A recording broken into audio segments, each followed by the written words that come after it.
lost away on a lonely shore. I can see in your eyes, dear, it's hard to take for a moment more. We've got to burn the ships, cut the ties, send a flare into the night. Say a prayer, turn the tide, dry your tears and wave goodbye. Step into a new day. We can rise up from the dust and walk away. We can dance upon the heartache, yeah. So light a match, leave the past, burn the ships, and don't you look back.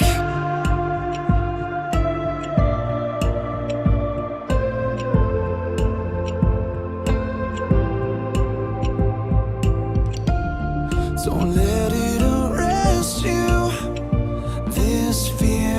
This fear of falling again. And if you need a refuge, I will be right here until the end. Oh, it's time to burn the ships, cut the ties, send a flare into the night. Say a prayer, turn the tide, dry your tears and wave goodbye. Step into a new day. We can rise up from the dust and walk away.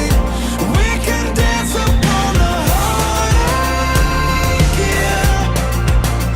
So light a match, leave the past, burn the ships, and don't you look back.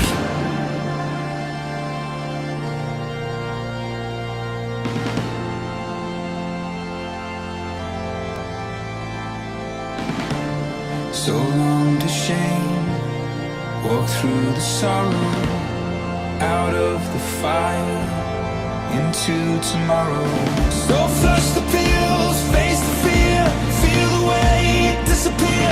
We're coming clean, we're born again. Our hopeful lungs can breathe again. Oh, we can breathe again.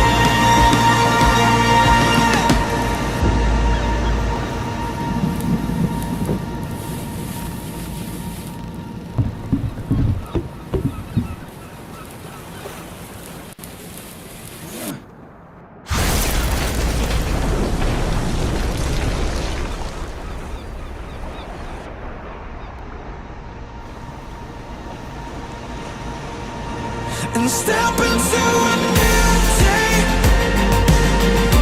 We can rise up from the dust and walk away. We can dance upon the heartache, yeah. So light a match, leave the past, burn the ships, and don't you look back.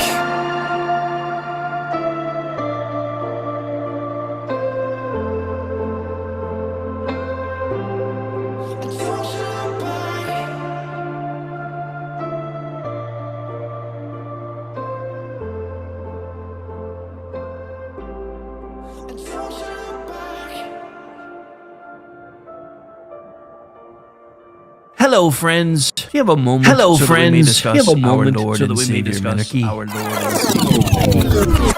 Savior? No, seriously, I'm just kidding. Hi, my name is Rick Robinson. I am the general manager of KLRNradio.com. We are probably the largest independent podcast network that you've never heard of. We have a little bit of everything, and by that, what I mean to tell you is we have news, pop culture, special events, entertainment, true crime, mental health shows, drama productions, and pretty much everything in between.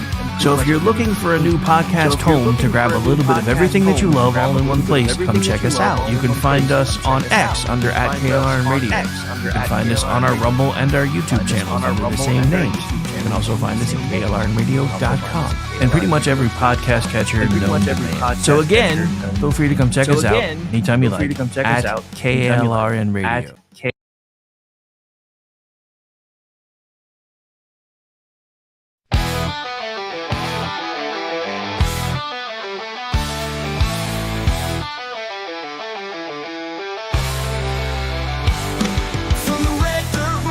Capital steps, Rick's calling calling out the truth, no time for regrets. He's got fire in his voice and facts in his hand, talking sense to the people all across this land. It's the Rick Robinson Show, where truth lies high. No spin, no script, just an eagle in the sky. DC and Tulsa and OKC, he's calling it out with a mic and a mission and a whole lot of clout. This is Heartland Radio, raw and real. Tune in, speak up, and feel what we feel.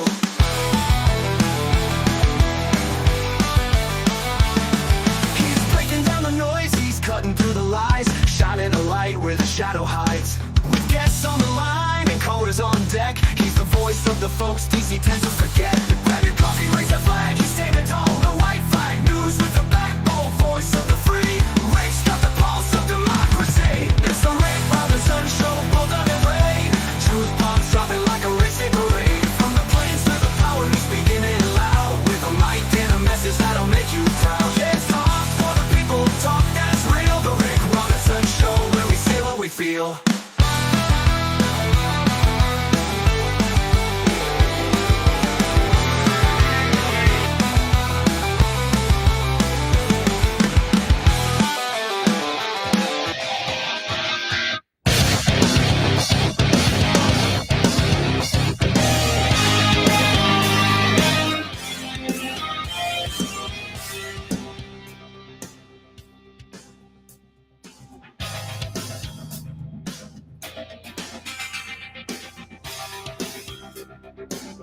Uh-oh, guess what day it is? Guess what day it is? Huh? Anybody? It is Wednesday, my dudes.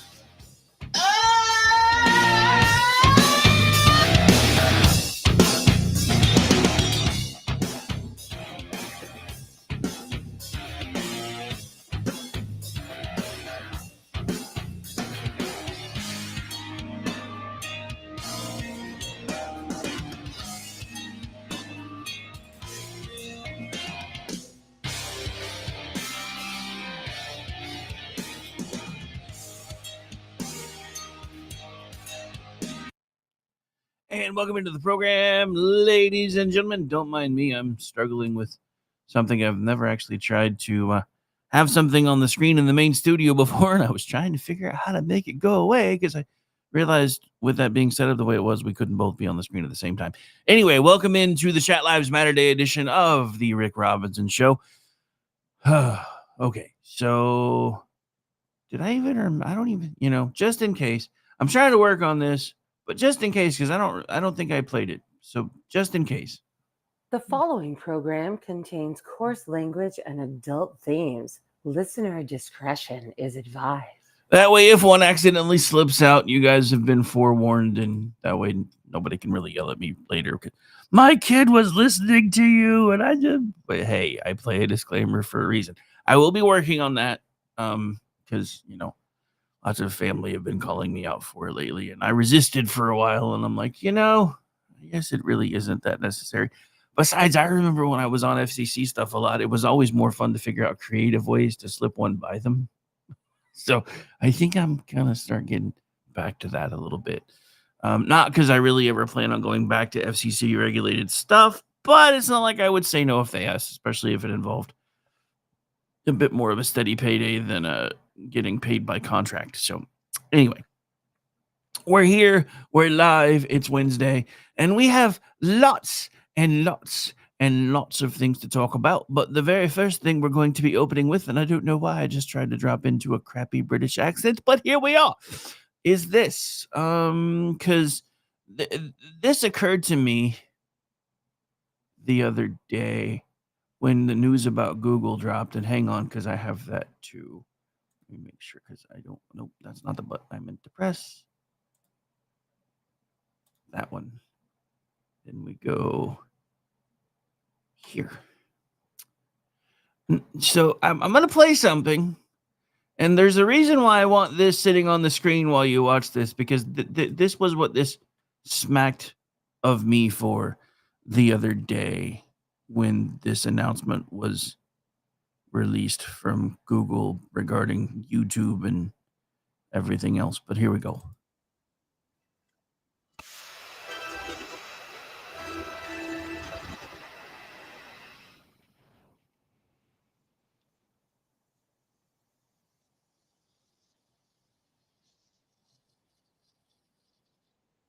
And of course, now it doesn't appear that the sound is working. So one moment, please.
I'm muted again. Didn't realize I was muted again.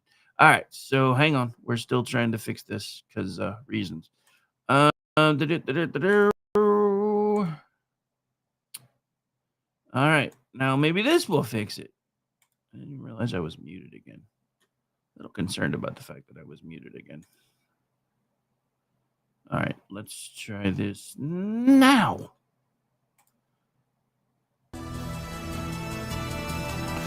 There we go. Hello.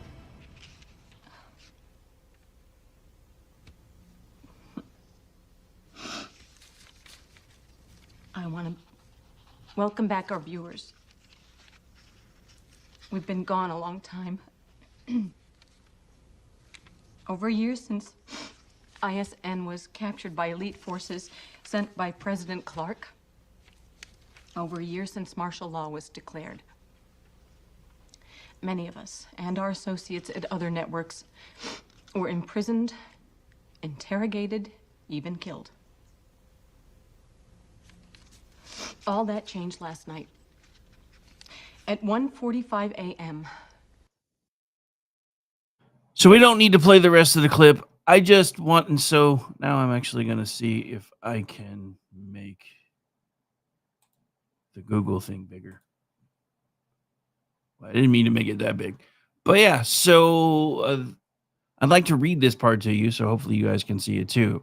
Today, thanks to the oversight of Chairman Jim Jordan, Republican Ohio, Google commits to offer all creators previously kicked off YouTube due to political speech violations on topics such as COVID-19 and elections an opportunity to return to the platform.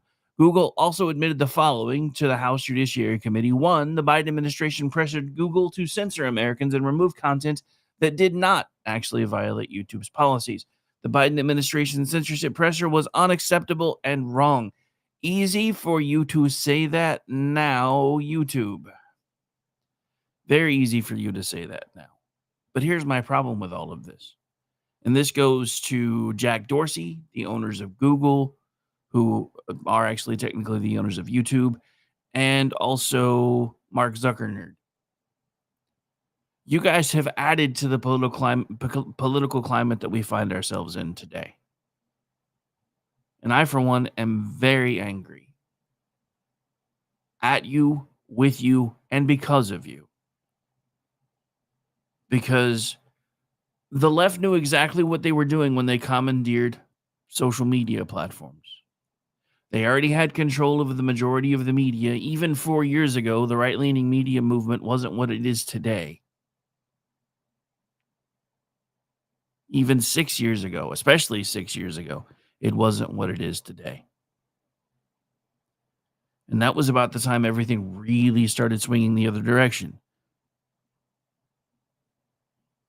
Was in 2019, 2020, right before the midterms. They started using social media to tell us that half the country were our enemies, that Donald Trump was a Russian asset. And then instead of doing something about it, instead of standing up for your fellow Americans, You rolled over. During COVID, I literally risked everything trying to bring people the truth because it needed to be done. A very, very small broadcaster. I don't put myself on par with anybody else, but we still got buried. Some of our shows got pulled from YouTube. We were actually warned that if we kept violating their community processes, that they were going to pull our channel. You know what? I don't care. The truth matters. And the owners at Alphabet dropped the ball on all of America. And I, for one, am not just going to let it go that easily. I can't. Because what happens the next time? The same people that are out there telling everybody else that you have to stand up against fascism. The right is fascist. The right are Nazis. The right hate you. The right don't even want you to exist. When in reality, we just wanted to be left alone and wanted you to leave the kids alone. Most of us that are politically engaged today didn't even ever want to be politically engaged. But because of things like this, we have to be politically engaged. We told you this was happening. You told us we were liars. We told you that they were taking the things that President Trump was saying about COVID-19 out of context to turn you against him, and you told us we were liars.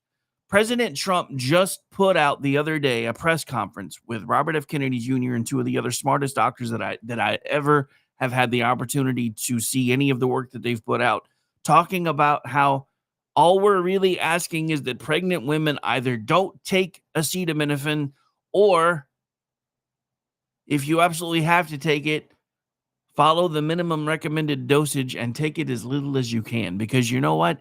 Even Tylenol says they don't recommend that women take it while pregnant.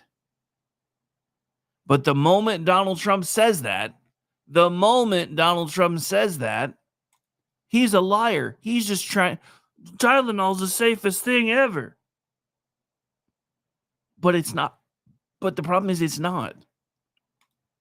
And the worst thing about all this is doctors are trying to tell you, but you don't want to believe the doctors. And then when I point out a Harvard study, since when do you people listen to Harvard? I'm not talking about me. Since when do you people not listen to Harvard?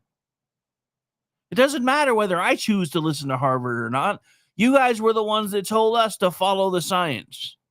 We're showing you scientific paperwork that says while we cannot actually find full causality, we can tell you that it is probably a good idea that pregnant women limit their access to Tylenol.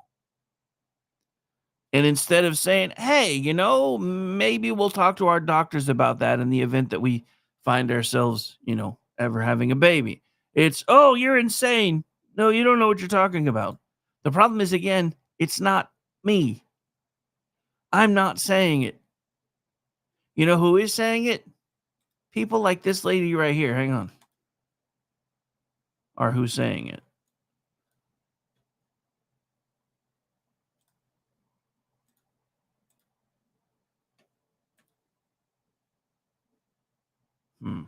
Apparently that didn't work where I thought it was going to work. One moment, please.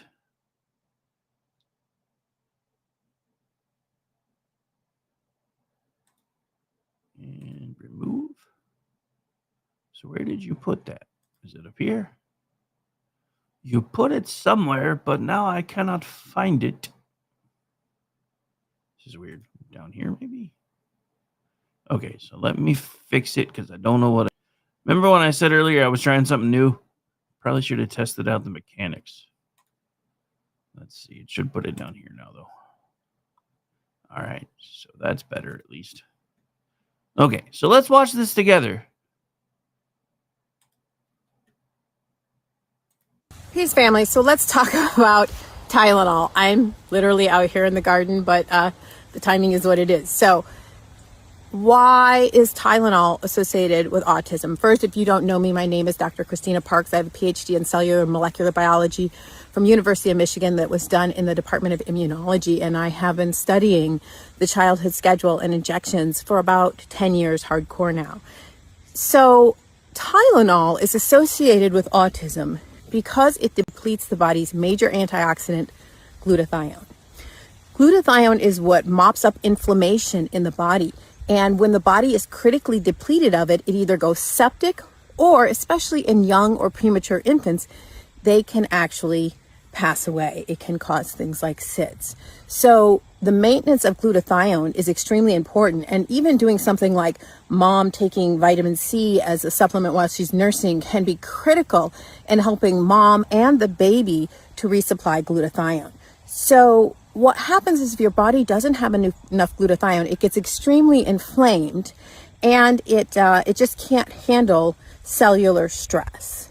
And the inflamed state of the brain is what is highly associated with neurological disorders such as autism or ADHD. Now, that said, glutathione is extremely depleted when children get injections, when your immune system is hyperactivated. So we know this even in pregnant mothers. If their immune system is hyperactivated, it could be by an injection, or it could just be by a very severe infection, like something like appendicitis, is going to cause a lot of inflammation and deplete glutathione. So it isn't just Tylenol that is going to deplete glutathione. It is any form of acute immune activation, which is going to include all of these injections on the childhood schedule. So make no mistake, this immune activation is going to deplete glutathione. And if you combine an immune activation like a well child visit with Tylenol, it is a double whammy, completely depleting that child's glutathione supplies and really making it very likely that the body is not going to be able to fend off brain inflammation. And so we know that many injections are associated with encephalitis. So most of the time the body can, that just means an inflammation of the brain. We know most of the time the body can get ahead of that and use intracellular things like glutathione to reduce inflammation. But if the body doesn't have those stores, that brain inflammation is going to rage on, and it is going to continually deplete the body's system of things like vitamin D, vitamin A, and zinc, and glutathione, and eventually the child's body just can't handle it anymore. And some children may actually pass away. Others are going to develop all kinds of problems, including things like autism. So I hope this helps you understand why Tylenol and other things, immune activation, are associated with brain inflammation, which is one of the root causes or the causal factors in developing symptoms of the spectrum. Peace. And if you want to learn more about everything on the childhood schedule and including the COVID injections, go to my page, vi-ta.org, vi-ta.org, and you can, just scan the QR code, and you're going to have reputable, scientifically referenced information that you and your family can depend on. Peace.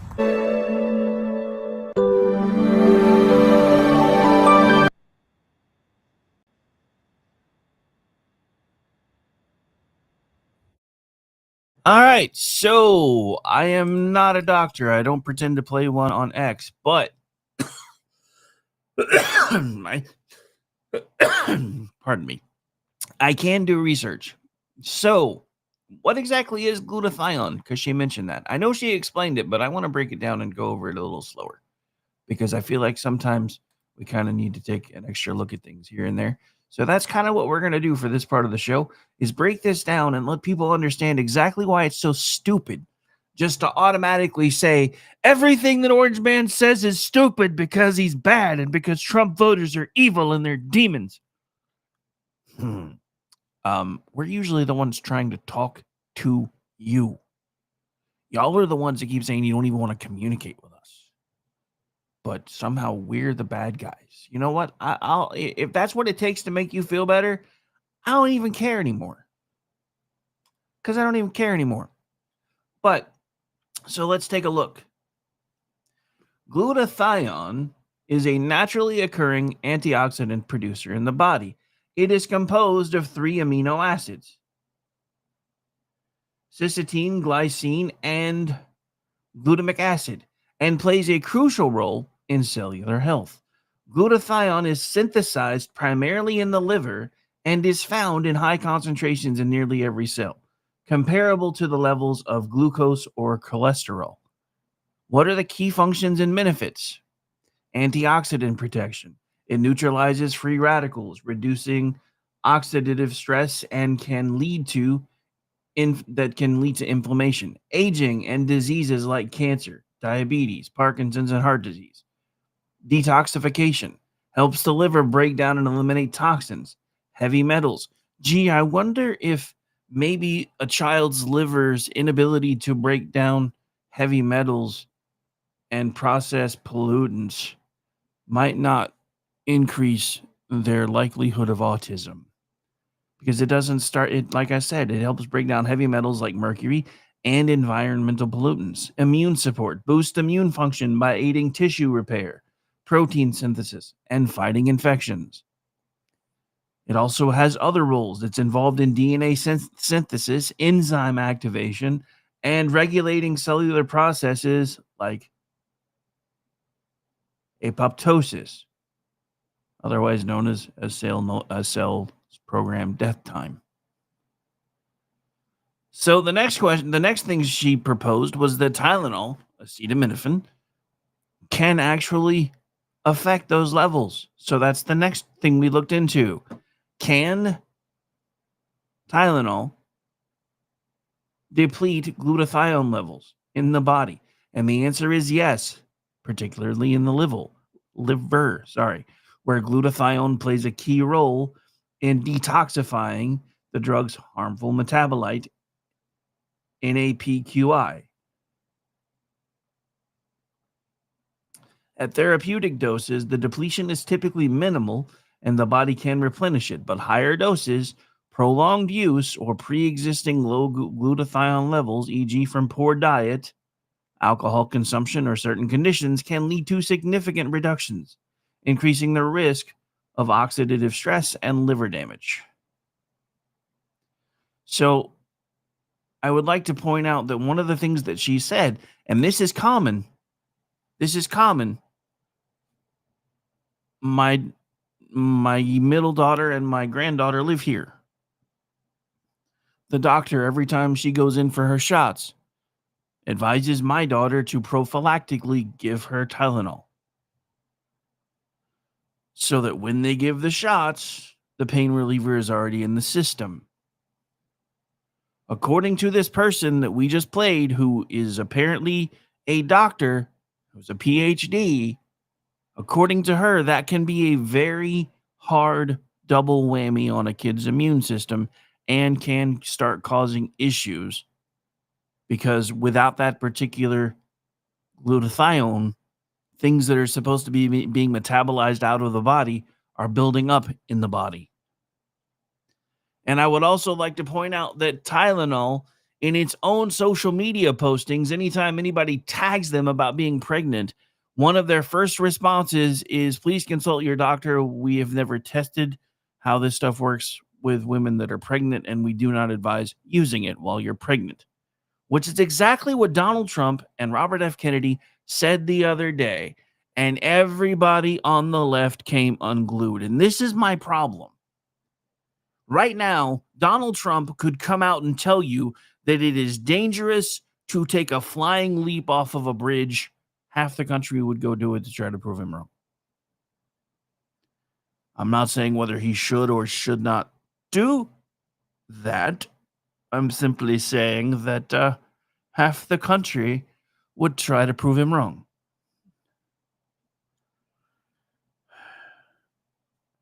But when people have decided that you're wrong, no matter what, when people have decided that you're evil, no matter what, how do you reconcile that? How do you work with them? How do you make them understand? Because you know what? I've been trying. I made a joke on a feed from somebody last night, because somebody, and I didn't even realize that we followed one another, made a joke about, because it was about Trump and the United Nations, and we'll be getting into that probably in hour 2. Because yeah, there's some good things that happen there, and there's some weird things that are happening there. It's almost like the UN was hoping it was Joe Biden. They're like, maybe if we turn off the escalator and the teleprompter, he'll go get ice cream instead. I think they forgot it wasn't the same guy anymore. But anyway, we'll get into that probably more in hour 2. But so I made the joke because they said, so what? They finally got rid of the geriatric grifter in the White House. And I'm like, yeah, we did that on November 5th. Try to keep up. I didn't even know that we followed one another. And then she just starts attacking me over and over and over again because I'm a Trump supporter. Then I look at her bio, and she's been on the Bulwark, and she, I guess, used to write for Red State, which I still work for Salem as a contractor. So she just kept up and kept up and kept up. And she finally tells me that she knows, well, first thing, because,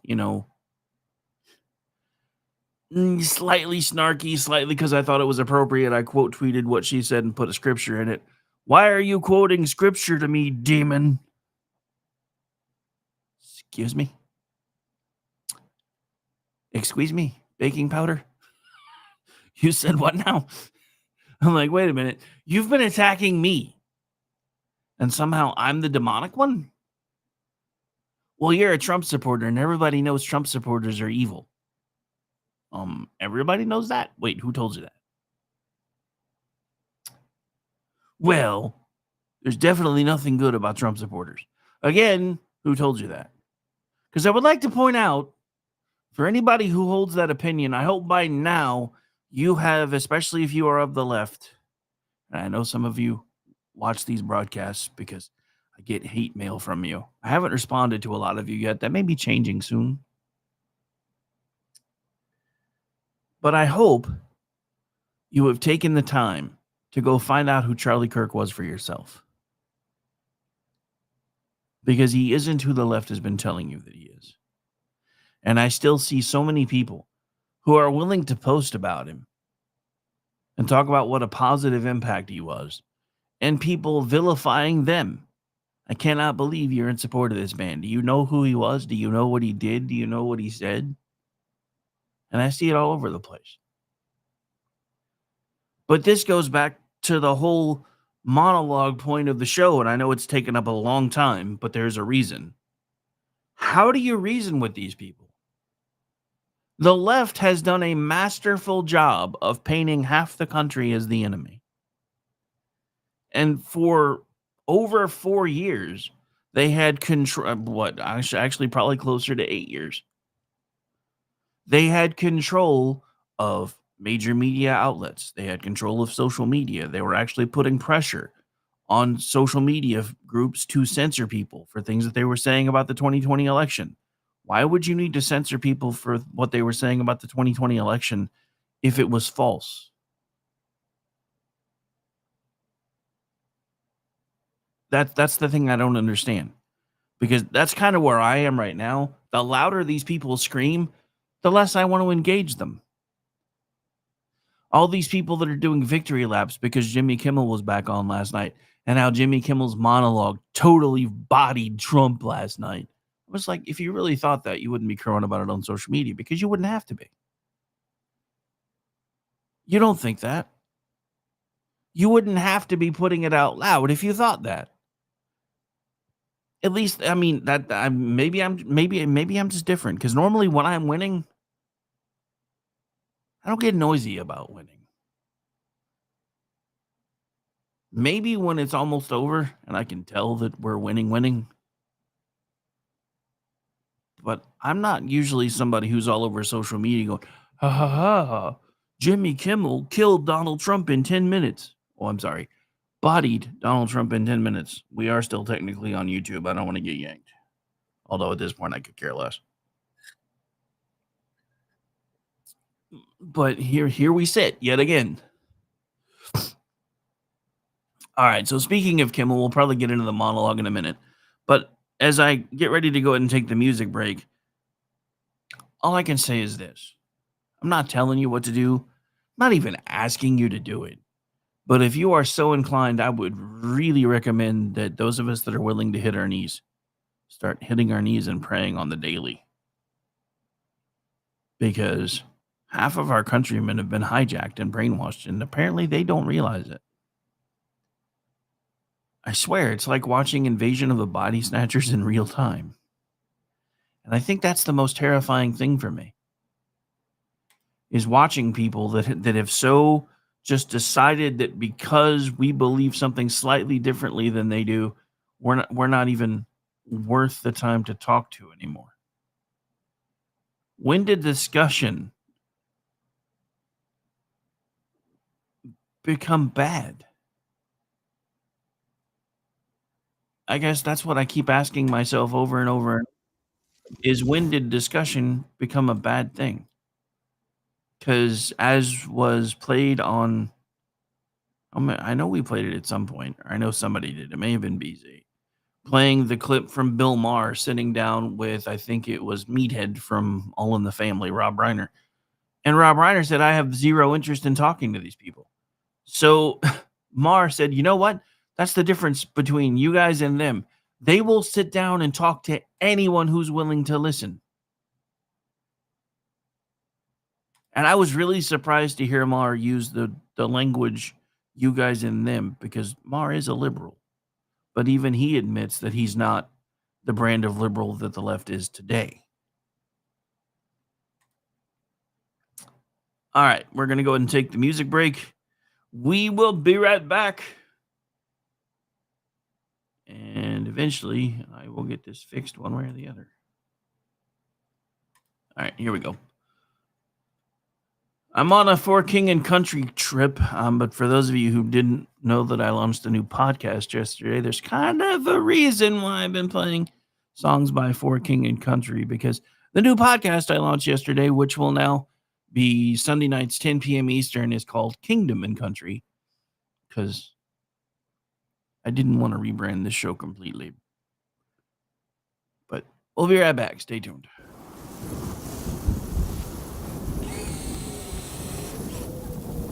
You've been living in a no man's land. Waiting, wondering, and worrying this might be the end.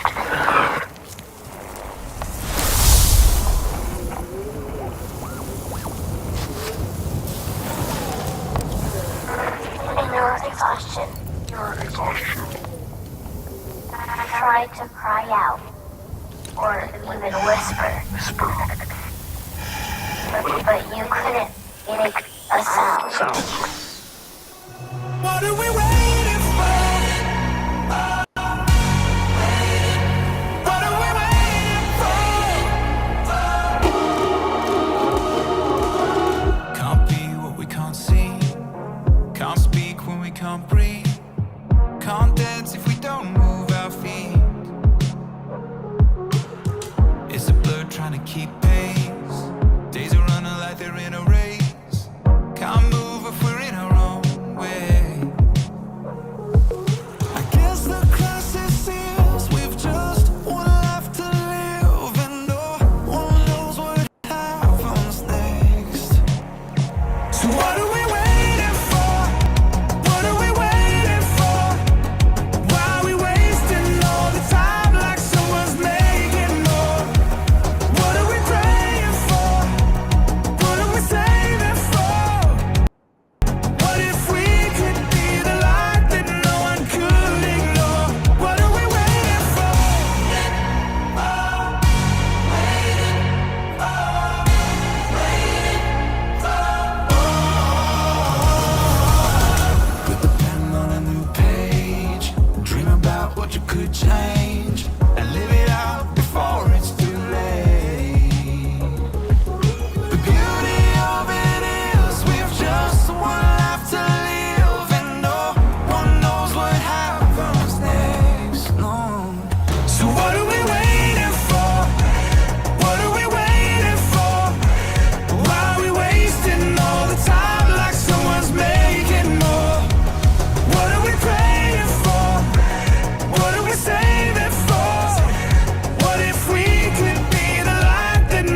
and you love better. Our love will live on forever. If I love better and you love better, our love will live on forever. What are we waiting for? What are we waiting for? Why are we wasting all the time like someone's wasting more? What are we praying for? What are we saving for? What if we could be the light that no one could ignore? What are we waiting for? What are we waiting for? What are we waiting for? What are we waiting for? What are we waiting for? What are we waiting for? What are we waiting for? What are we waiting for? What are we waiting? Tell me what you're waiting, what you're waiting, what you're waiting for. The question your soul asked 1,000 times was uttered.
Sorry about that. I was working on something and I ran out of runway. Welcome back into the program, ladies and gentlemen. This is Chat Labs Matter Day right here live on KLMradio.com. Don't forget, come back tonight starting at 7 p.m. Eastern. We have our friends from Inquiry. Then we have the Conservative Curmudgeon Radio Show hosted by none other than our very favorite Grouch himself at TCC_Grouchy on X. Go make sure you're following along with him if you have not done so yet.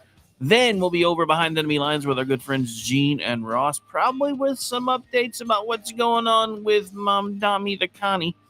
I said it backwards. Mandami the Connie, I think is Kami, I think is how you say his name. One of these days I'm going to figure that out. I'm usually pretty good with alliteration. Today's not one of those days.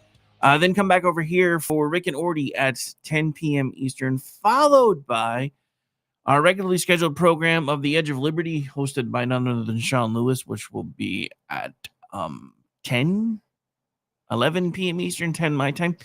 And then we will have our closing act with BZ's Berserk Bobcat Slim, which actually a crossover, because Sean wasn't able to do his show on Monday. They collaborated, and you really got to check that one out. So the fun, I didn't mean to talk about this much, but I had a lot of fun on their show last night because they did one of those stupid games of, they put up this GIF or this image that said put this word in a movie title instead. And the chat, including me, had way too much fun with it. So I actually may leave the chat running in the corner tonight just so you guys can keep up. I don't normally do that, but we probably will, just so that you guys can see some of what was happening. Because at one point, the show completely derailed for like 2 full segments because they kept trying to get serious again, and we would pop off another one. And yeah, so anyway, you guys have got to check that out later tonight if you would be so inclined. But as promised, now that we're back and we've done the things, we've done all the things. Hey, we have an Andrew sighting. I only know that because it showed me that he shared the stream because he's probably texting me and I don't have my phone in here. So yeah, if anybody's trying to text me and you're like, why are you not answering me? It's because I just realized I didn't bring my phone into the studio. Anyway, hang on. I got distracted. I used to be able to focus so well, which I think was part of the reason why they kept having so much trouble last night. Because dang it, I did it again. I keep trying to go into the bookmarks tab, and I keep accidentally opening X Pro instead, thinking that that's.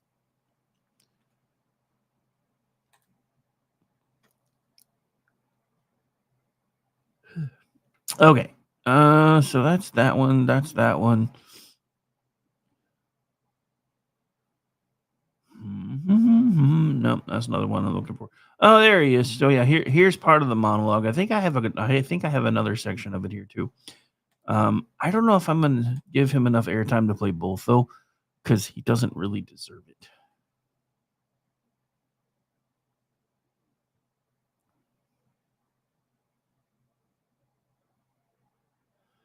All right, so let's talk about this guy. So I guess before I play this, right? So I have to admit, I haven't really paid very much attention to either Jimmy Kimmel or Adam Carolla since The Man Show went away. And I never really watched it very much anyway. It was just kind of something that a couple of times I was at friend's house and they had it on, and I was like, okay, this is kind of retarded. And then they started laughing. So I sat down and watched it with them. And then I was like, this is retarded, but it still made me laugh. So whatever. I guess what I didn't realize, though, and I don't know enough about Adam Carolla to say that he's been red-pilled, but I do find it interesting that if he is still of this particular persuasion, he's not as crazy as the guy that I'm about to play a video clip of. But here is a portion of his return to late-night mediocrity last night on ABC. A lot about what I need to say and do tonight. And the truth is, I don't think what I have to say is going to make much of a difference. If you like me, you like me. If you don't, you don't. I have no illusions about changing anyone's mind. But I do want to make something clear because it's important to me as a human. And that is, you understand that it was never my intention to make light of the murder of a young man. I don't. So, I'm going to stop right here. I want to show you something. I hate to be this guy, but for those of you that are buying this active contrition, I want to show you something.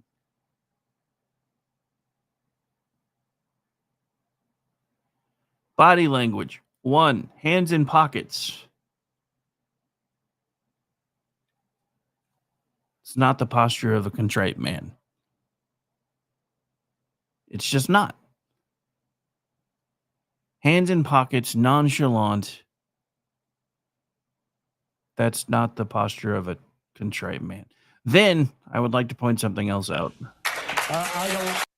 Okay, so right there, looking away and down. That is someone who knows better than to look at the camera with what he's about to say. Well, you almost never look at your camera. That's because mine's at a weird angle. He knows where his marks are. He knows. And yes, he turned on the tears.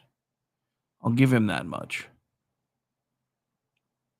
But I don't buy this for a second, and I don't really think you should either. I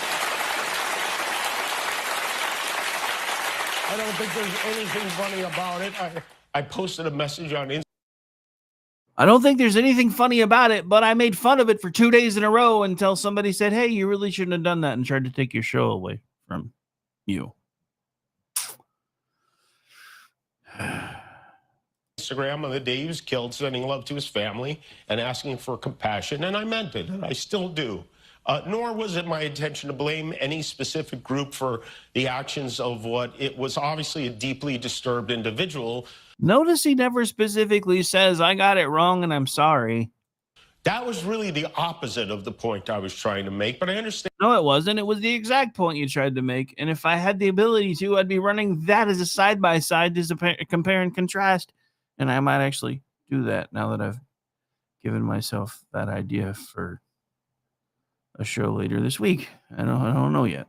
And that to some that felt either ill-timed or unclear, or maybe both. And for those who think I did point a finger, I get why you're upset. If the situation was you were but nanny nanny boo boo, it wasn't one of us. MAGA's trying to score points. Dude, shut up. Dude, in your primary demographic, you score 122,000 viewers a night. In the most coveted demographic for your show type, you score 122,000 views a night. If you adjust for scale, my numbers are bigger than yours. You should probably have a seat. Reverse, there's a good chance I'd have felt the same way. I have many friends and family members on the other side who I love and no, you don't. remain close to, even though we don't agree on politics at all. I don't think the murderer who shot Charlie Kirk represents anyone. This was a sick person who believed violence was a solution, and it isn't. You said the exact opposite for a laugh line. And also, selfishly, I am a person who gets a lot of threats. I get many ugly and scary threats against my life, my wife, my kids, my coworkers because of what I choose to say. And I know those threats don't come from the kind of people on the right who I know and love. So that's what I wanted to say on that subject. But I don't want to make this about me.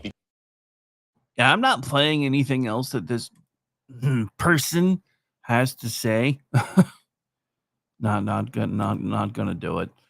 But I will say this. He goes on later in the monologue to trash Trump and talk about how, somebody in Germany offered me a job. Imagine how authoritarian this country is when Germany wants me to work there and Donald Trump doesn't. Yeah, so like I said, not giving that moron any more of my airtime because he doesn't deserve it. But it is what it is. It had to be talked about.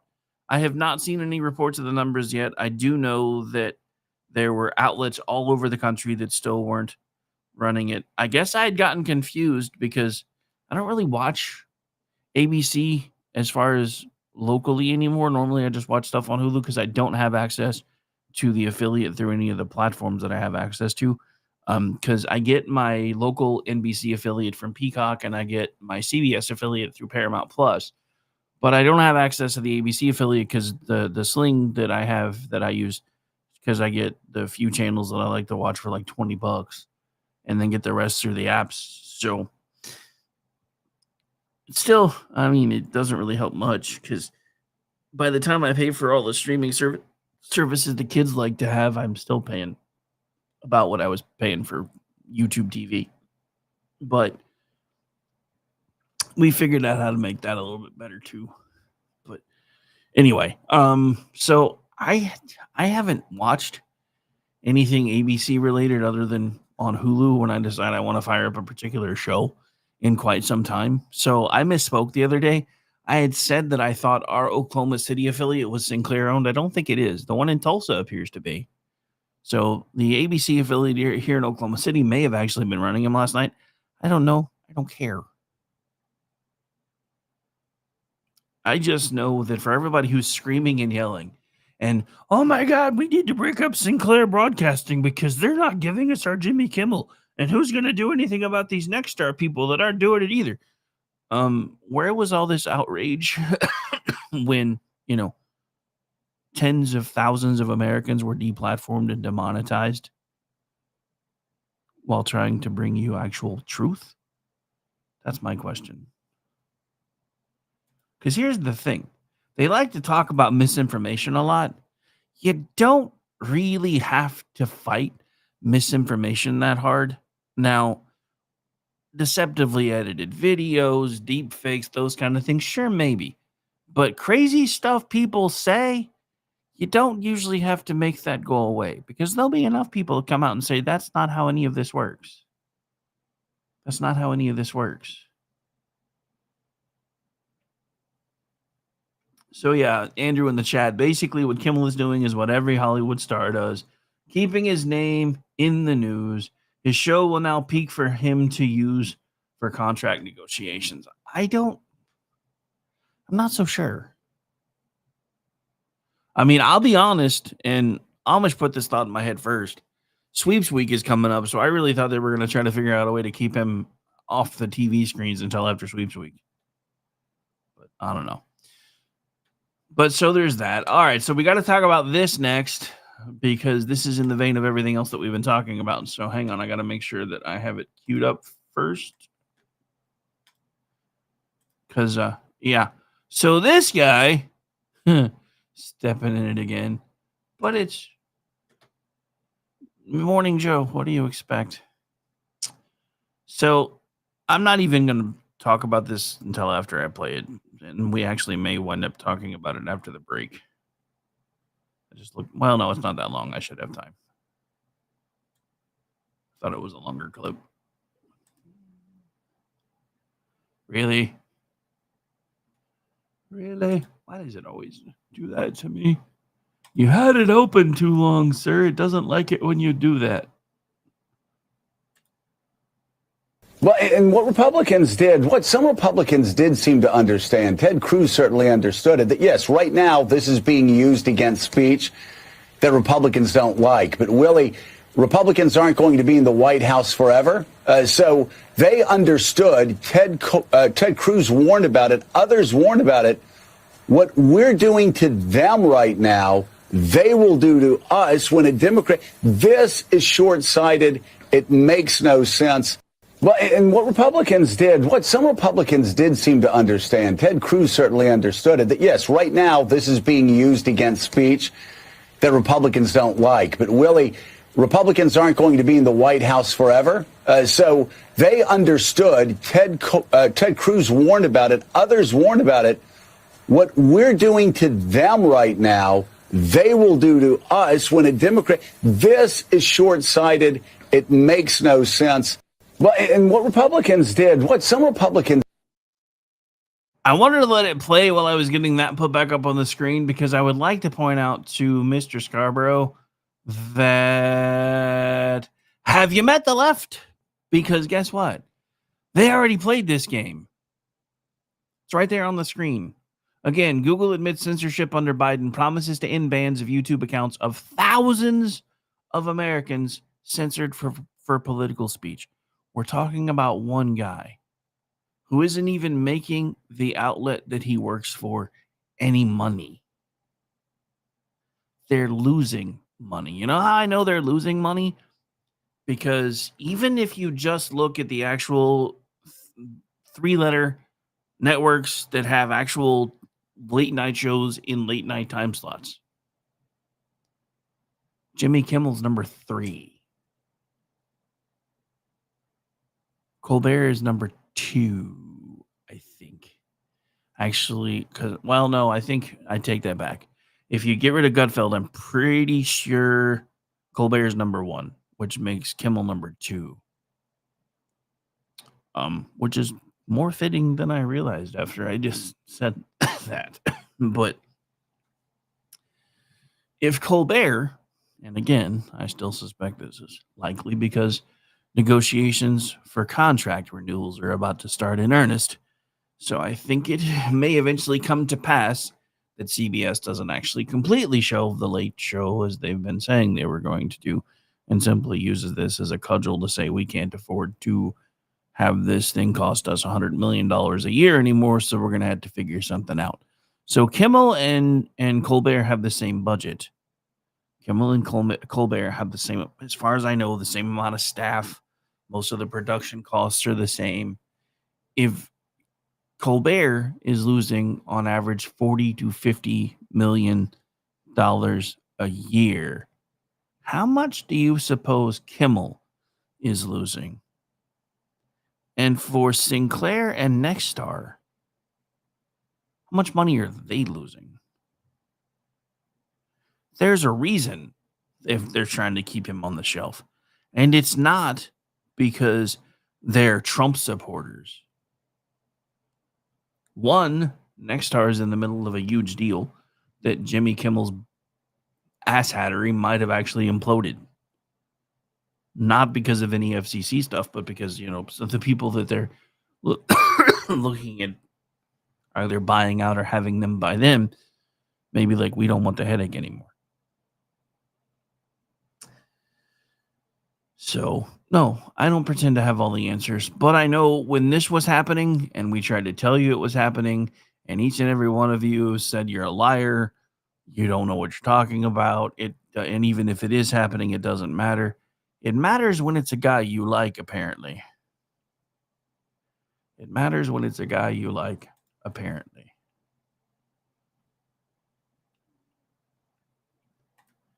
All right. Well, we pretty much hit that point. So we're going to go ahead and take the break. We are top of the hour.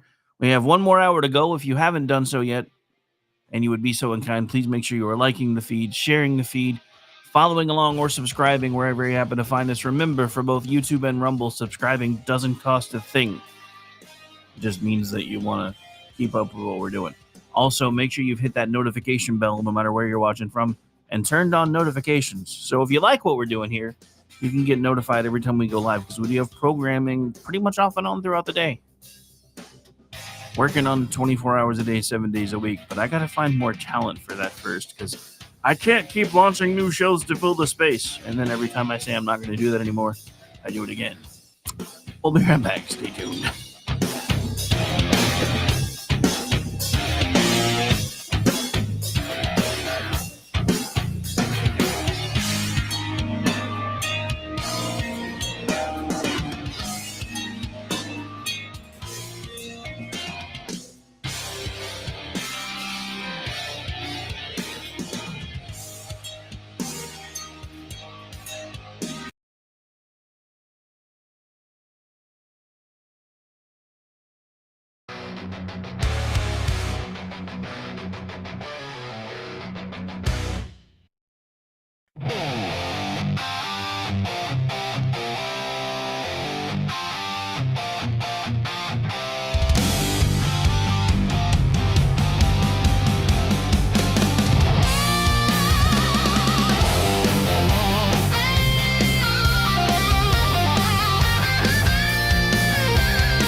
Spread the word.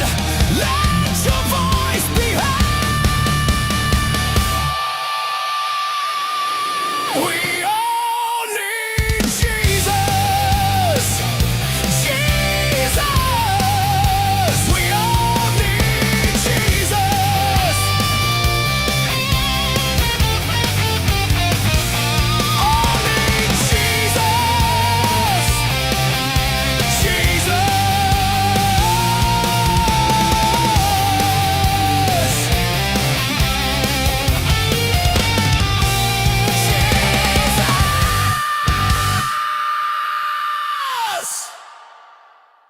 Hello, friends. Do you have a moment so that we may discuss our Lord and Savior Minarchy?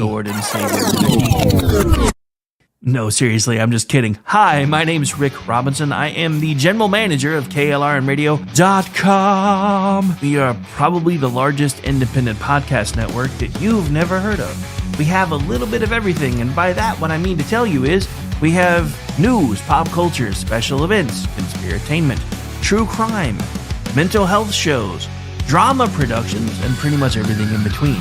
So if you're looking for a new podcast home to grab a little bit of everything that you love all in one place, come check us out. You can find us on X under @KLRNradio. You can find us on our Rumble and our YouTube channels under the same names. You can also find us at KLRNradio.com and pretty much every podcast catcher known to man. So again, feel free to come check us out anytime you like at KLRNradio.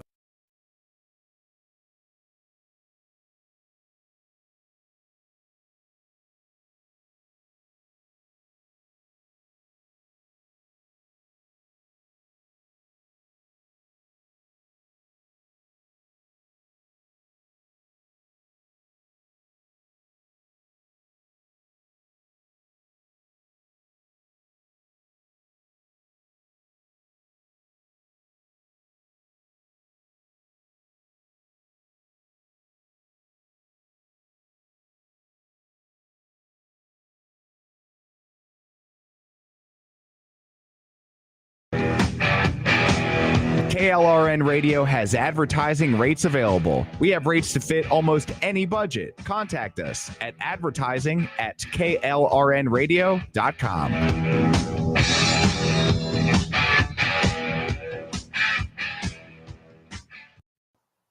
The following program contains coarse language and adult themes. Listener discretion is advised.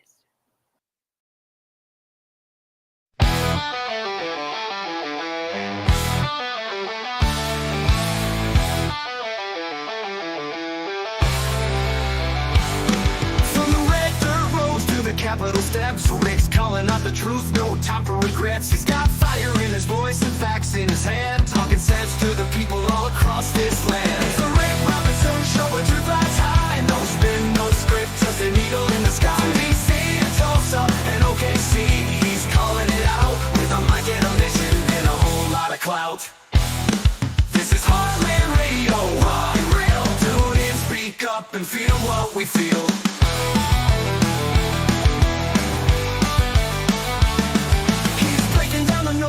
Cutting through the lies, shining a light where the shadow hides. With guests on the line and coders on deck, he's the voice of the folks DC tends to forget. Grab your coffee, raise a flag, he's standing tall. The white flag news with the backbone voice of the free. Rick's got the pulse of democracy. It's the Rick Robinson Show, bold and rain. Truth bombs dropping like a racing parade. From the plains to the power, he's speaking it loud. With a mic and a message that'll make you proud. Yeah, it's talk for the people, talk that's real. The Rick Robinson Show, where we say what we feel.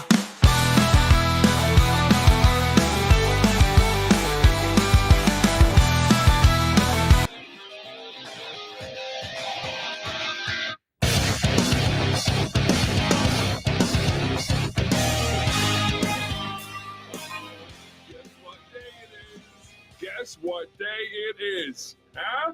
Anybody? It is Wednesday, my dudes.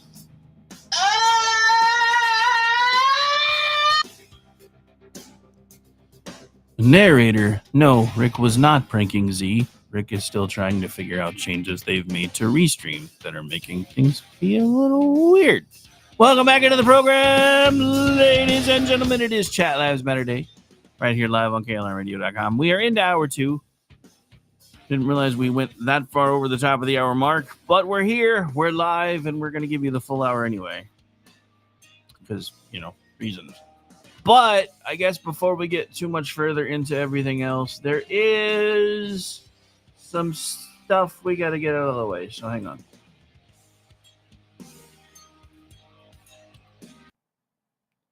All right, so we do have, whether we really want there to be or not, some of this stuff we like to call around here breaking news, which is not good, by the way. I don't know why.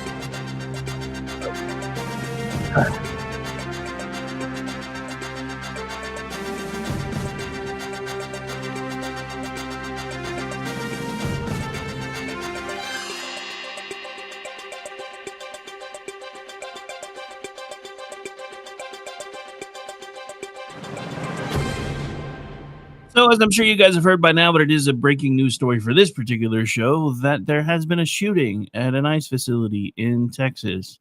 As far as we know, at least 3 wounded, potentially at least 1 fatality. It looks like the gunman who was involved took his own life before being captured. We're still waiting on more news and updates on that. As soon as we find out, you will find out, but that's kind of where we are at the moment. So, yeah. Did we mention that, all this rhetoric would probably be a really good thing if people would stop? Because that's the problem. And I said this in a post earlier today. They took control of everything. And then anytime they don't get what they want, when we're not silenced enough, when we don't run and hide, when we don't go put ourselves in a dark corner just hoping to be left alone, they beat the same drum of rhetoric, telling everyone who's willing to listen how evil we are, and how we're Nazis, and how we're fascists, and how we're threats to democracy. What do you think is going to happen when you have the leadership, the actual leadership of a party saying that? Now, I will admit, Donald Trump said that stuff about Kamala Hamasnik when she was his opponent for president, but tell me where the lie is in their case. Would like to point out that the censorship that we've been talking about all program today happened on their watch. It may not have began on their watch, but it was began by deep state folks that were left in place by the Obama regime. And Donald Trump didn't know enough back then to clean house. He's still not gotten it 100% right this term, but things are running a hell of a lot smoother than they did last term.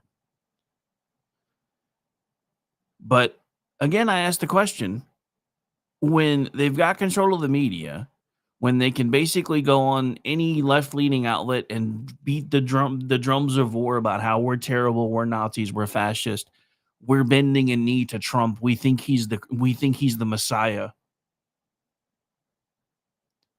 And then to top everything else off, they use your money to spin up outrage mobs through groups like BLM and Antifa. So then all the people that are buying into all the rhetoric and listening to what they're saying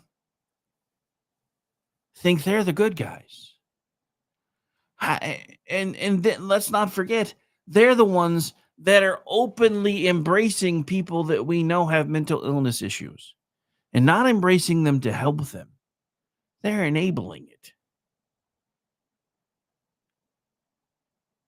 At first, I thought it was just because they didn't really know what to do with it and they needed the voting block, but now I'm starting to think that may not be it at all. I think they've been keeping them in their back pocket because they know how unstable they are, and all they have to do is wind them up and send them off because it keeps happening. We don't know anything about the shooter other than them being a white male, but I'm sure there'll be something that comes out.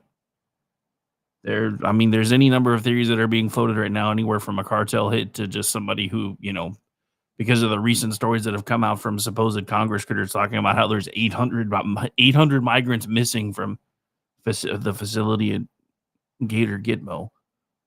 I know they call it something else. Gator Gitmo's just so much cooler, though.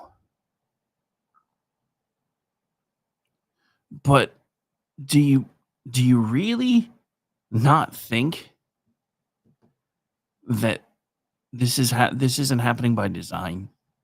I think that's the part that I'm struggling to start to come to terms with, because I've seen how well it's worked.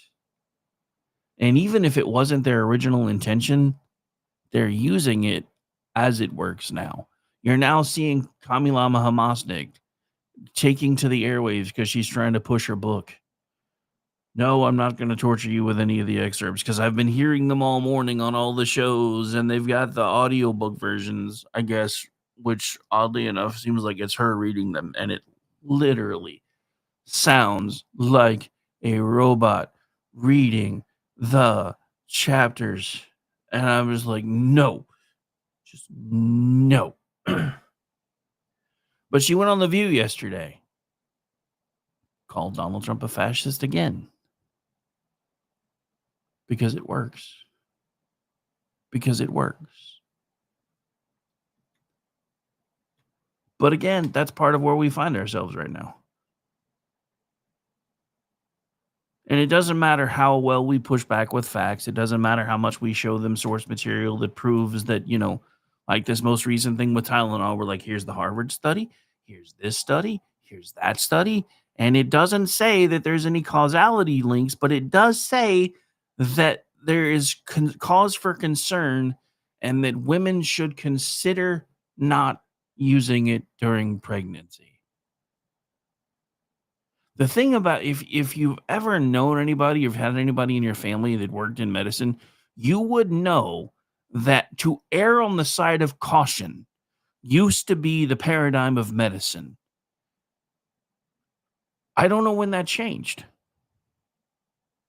Because like I said, you've even got Tylenol coming out in years past when they would get tagged by people that just found out they were pregnant. I don't know what that was about, unless they were trying to see what kind of swag they could get from Tylenol. I never thought of that when I was having kids. Maybe I should have. But then again, social media wasn't really that big of a thing yet when I had my kids either.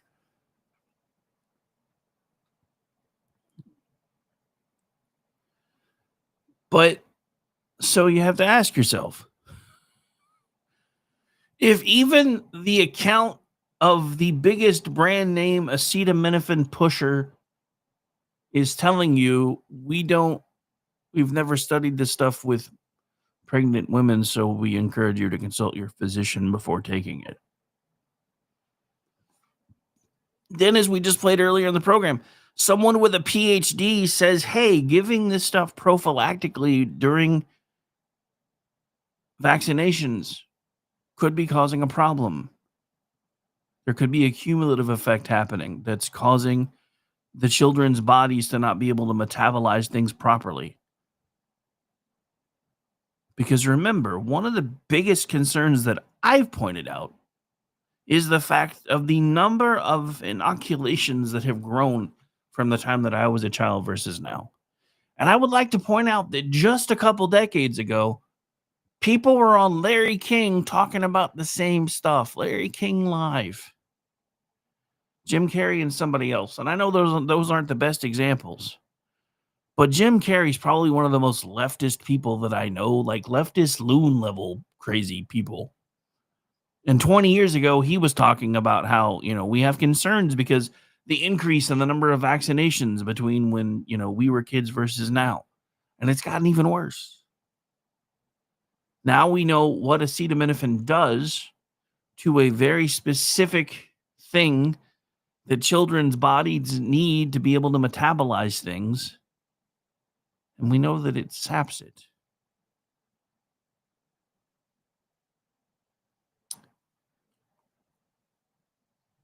So I'm going to come back to that. I'm going to put a pin in that for now because there's other stuff I want to get to. But I want to come back to that. So I reserve the right to get back to this topic before the end of the program. Because there's one other thing that I want to show that I was going to do yesterday before things changed and I did a completely different show. But we got to move on because there's still some other stuff going on. Wait, who's live?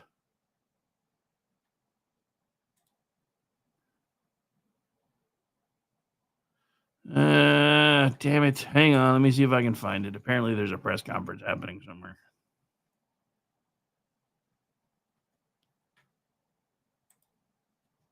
I don't know. I can't seem to get my computer to behave now anyway.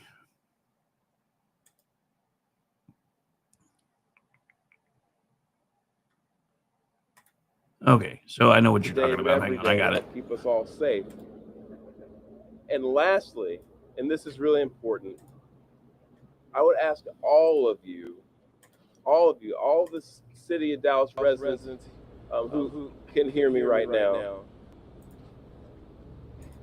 let's be patient, let's remain calm, and let's let our law enforcement partners, our police department, do their job. This is an active investigation. There's still a lot of unanswered questions. And I want to encourage all of you to exercise a little bit of restraint and allow them to do their job to help make sure this continues to be a safe city and that they can help us figure out what happened here today. But with that, I want to say, again, thank you to all the folks who came out this morning from our law enforcement community. I'll turn it over to our police chief, Daniel Como, to speak a little bit more directly to the investigation itself. And with that, Chief Como, thank you. Thank you, Mayor. Today at approximately 6:40 a.m., we received a assist the officer call. We responded to the call, got to the scene, and we later learned that we had 4 individuals that were shot, 2 of them deceased, including the shooter. The DPD was able to locate the shooter who was deceased. We're going to be working this investigation shoulder to shoulder with our federal partners. The FBI is on scene, and right now I'm going to introduce you to the SAC of the Dallas Field Division, FBI Joe Rumrock. Yeah, good morning. My name's Joe Rothrock. I'm the special agent in charge of the Dallas FBI Field Office. I want to first start by thanking our partners in local law enforcement, specifically the Dallas Police Department, for their quick and timely response.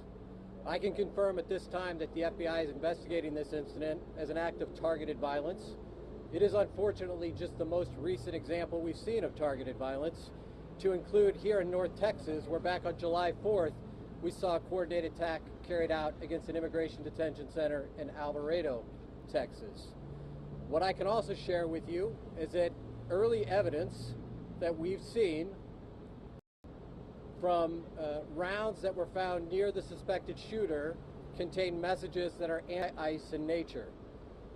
Again, this is just the most recent example of this type of attack. This will be a whole of government response. There will be no resource not utilized to bring all those individuals who are responsible to bring them to justice and to hold them accountable. While we're not releasing identities of any victims at this time, what I can confirm for you is no members of law enforcement were hurt during this attack. If any member of the public has information that would help the FBI's investigation, I would ask that you please report that to 1-800-CALL-FBI. Again, any piece of information will be helpful, but this will be an ongoing investigation between us, a number of federal partners, and our local partners, again, to ensure that anyone responsible is held accountable. With that, I will turn it over to my counterpart from the ICE Enforcement and Removal Office. Good morning.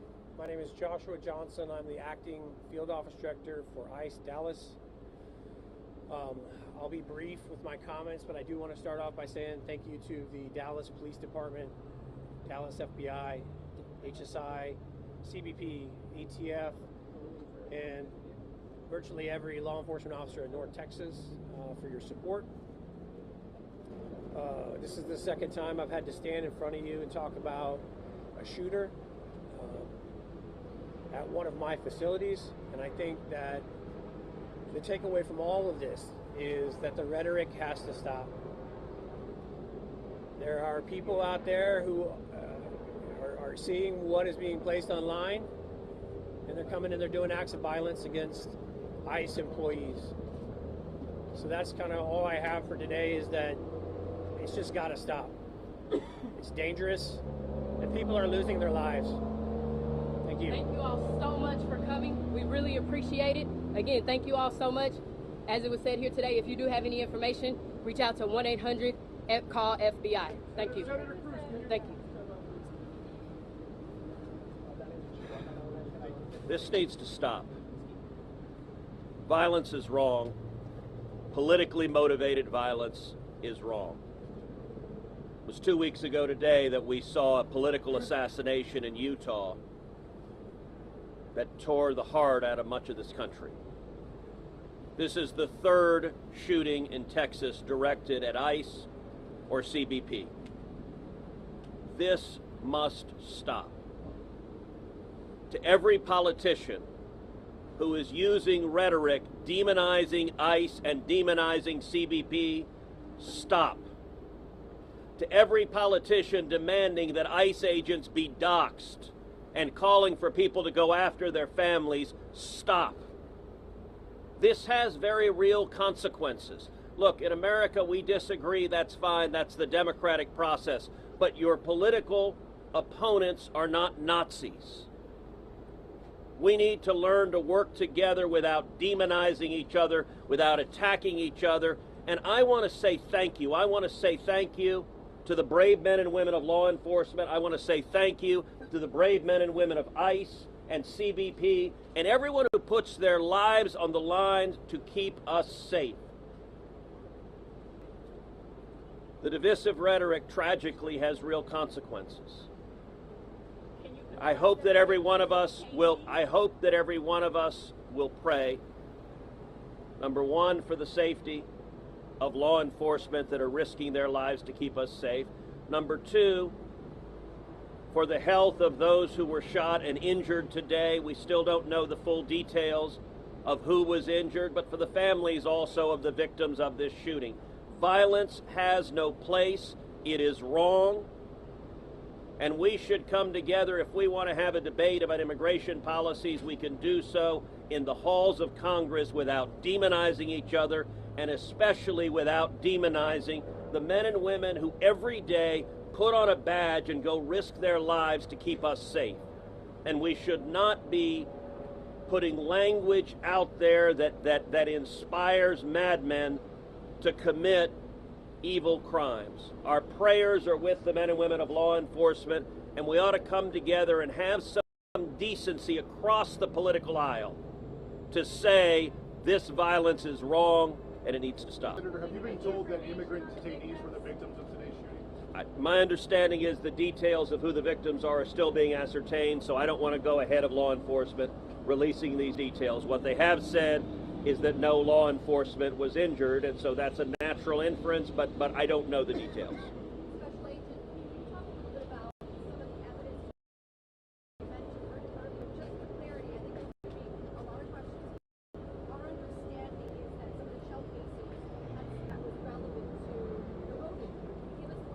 So I'm not going to go into any more details at this time. We will come back to you when we have more details to share. Again, our goal here will be transparency as those details become available, but we are still in the early stages of an investigation. Information is still coming in. When we have more details, back to this group.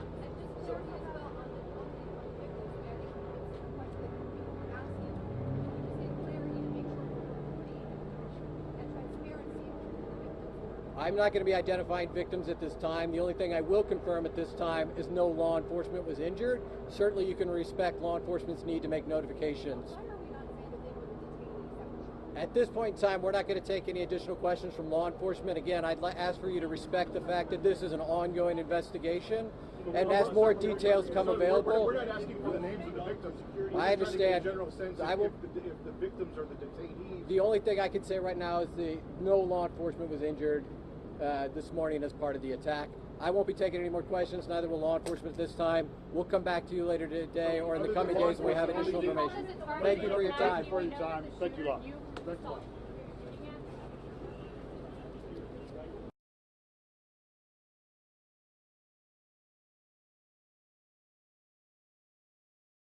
All right, so we're going to step away from that and get back to what I planned on talking about during this part of the program, which is this right here. So hang on. Should you be able? When that happens,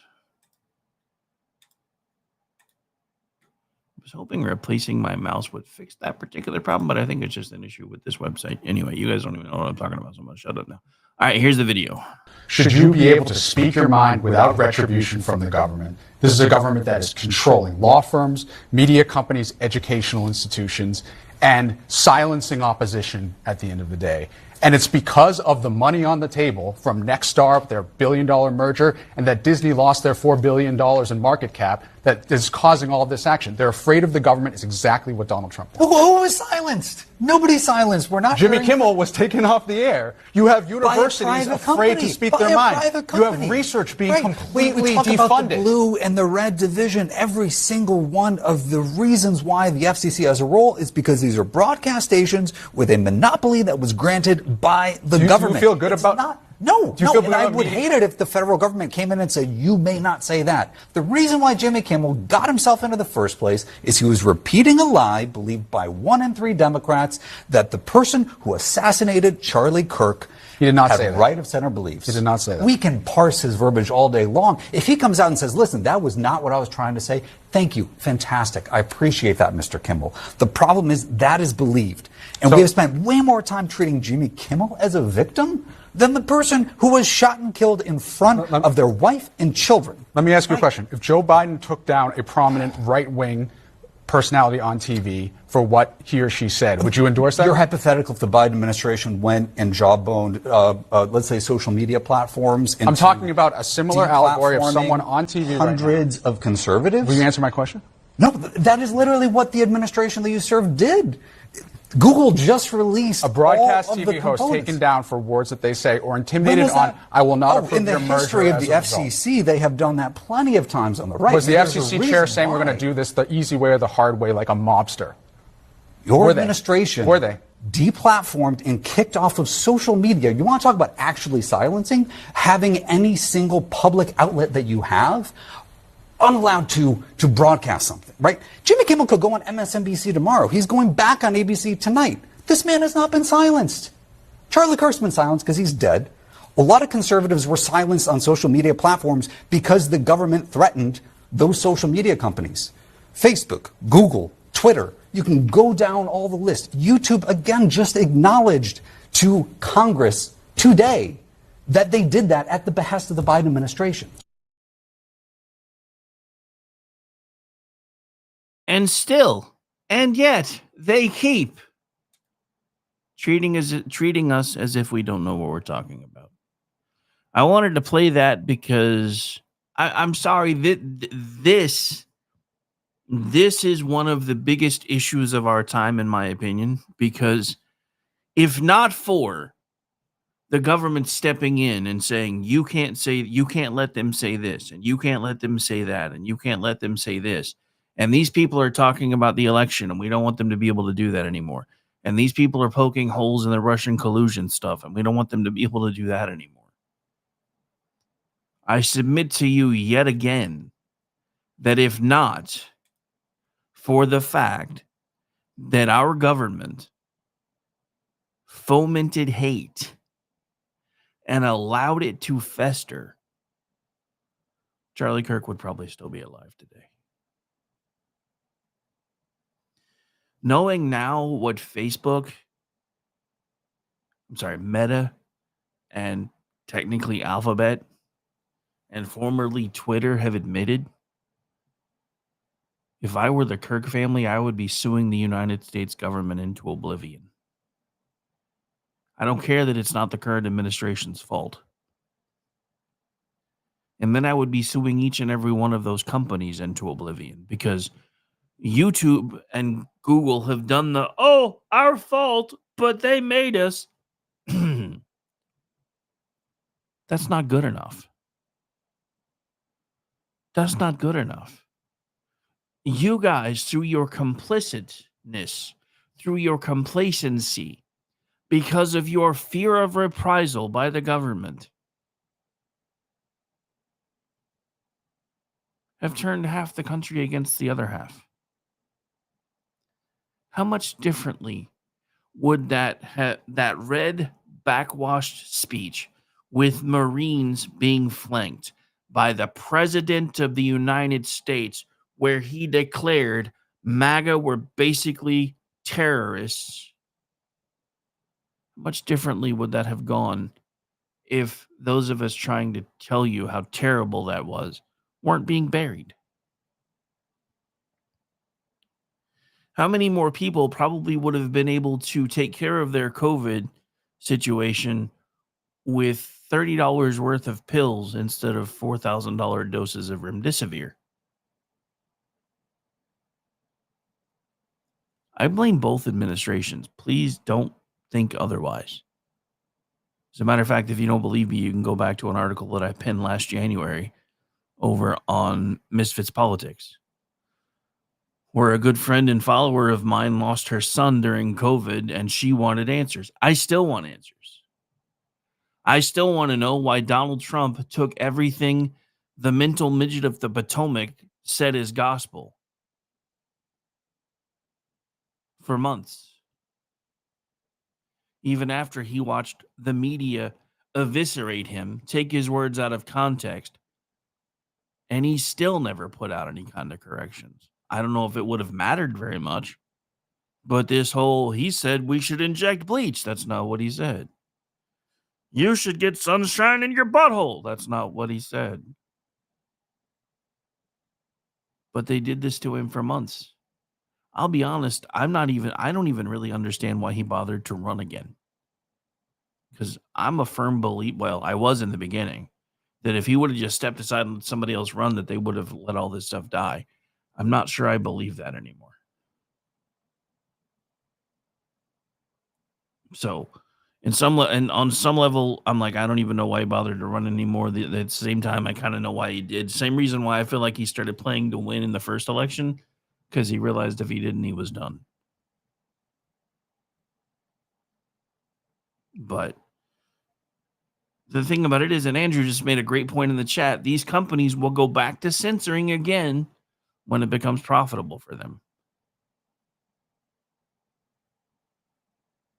But what the hell? In a country that is supposed to be all about free speech, and trust me, I didn't want Kimmel pulled off, but I didn't make the decision to pull him off. And our government didn't either, because if our government did, he wouldn't be back. It was Nexstar and Sinclair and ABC that ultimately made the decision to pull the program. Sinclair and Nexstar are still pissed. ABC's not so much anymore. So he's back in certain markets. And he's able to say what he wanted to say. But the funny thing about that was he wasn't ever silenced.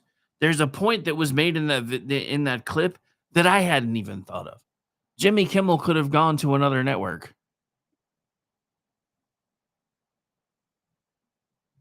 Probably could have gone to another network where his unfunny, no longer about comedy, want to rant and rave about politics thing would have been less of a shtick and more of the normal. But he didn't. But I don't care about Kimmel. I care about the fact that one of the biggest companies in the world,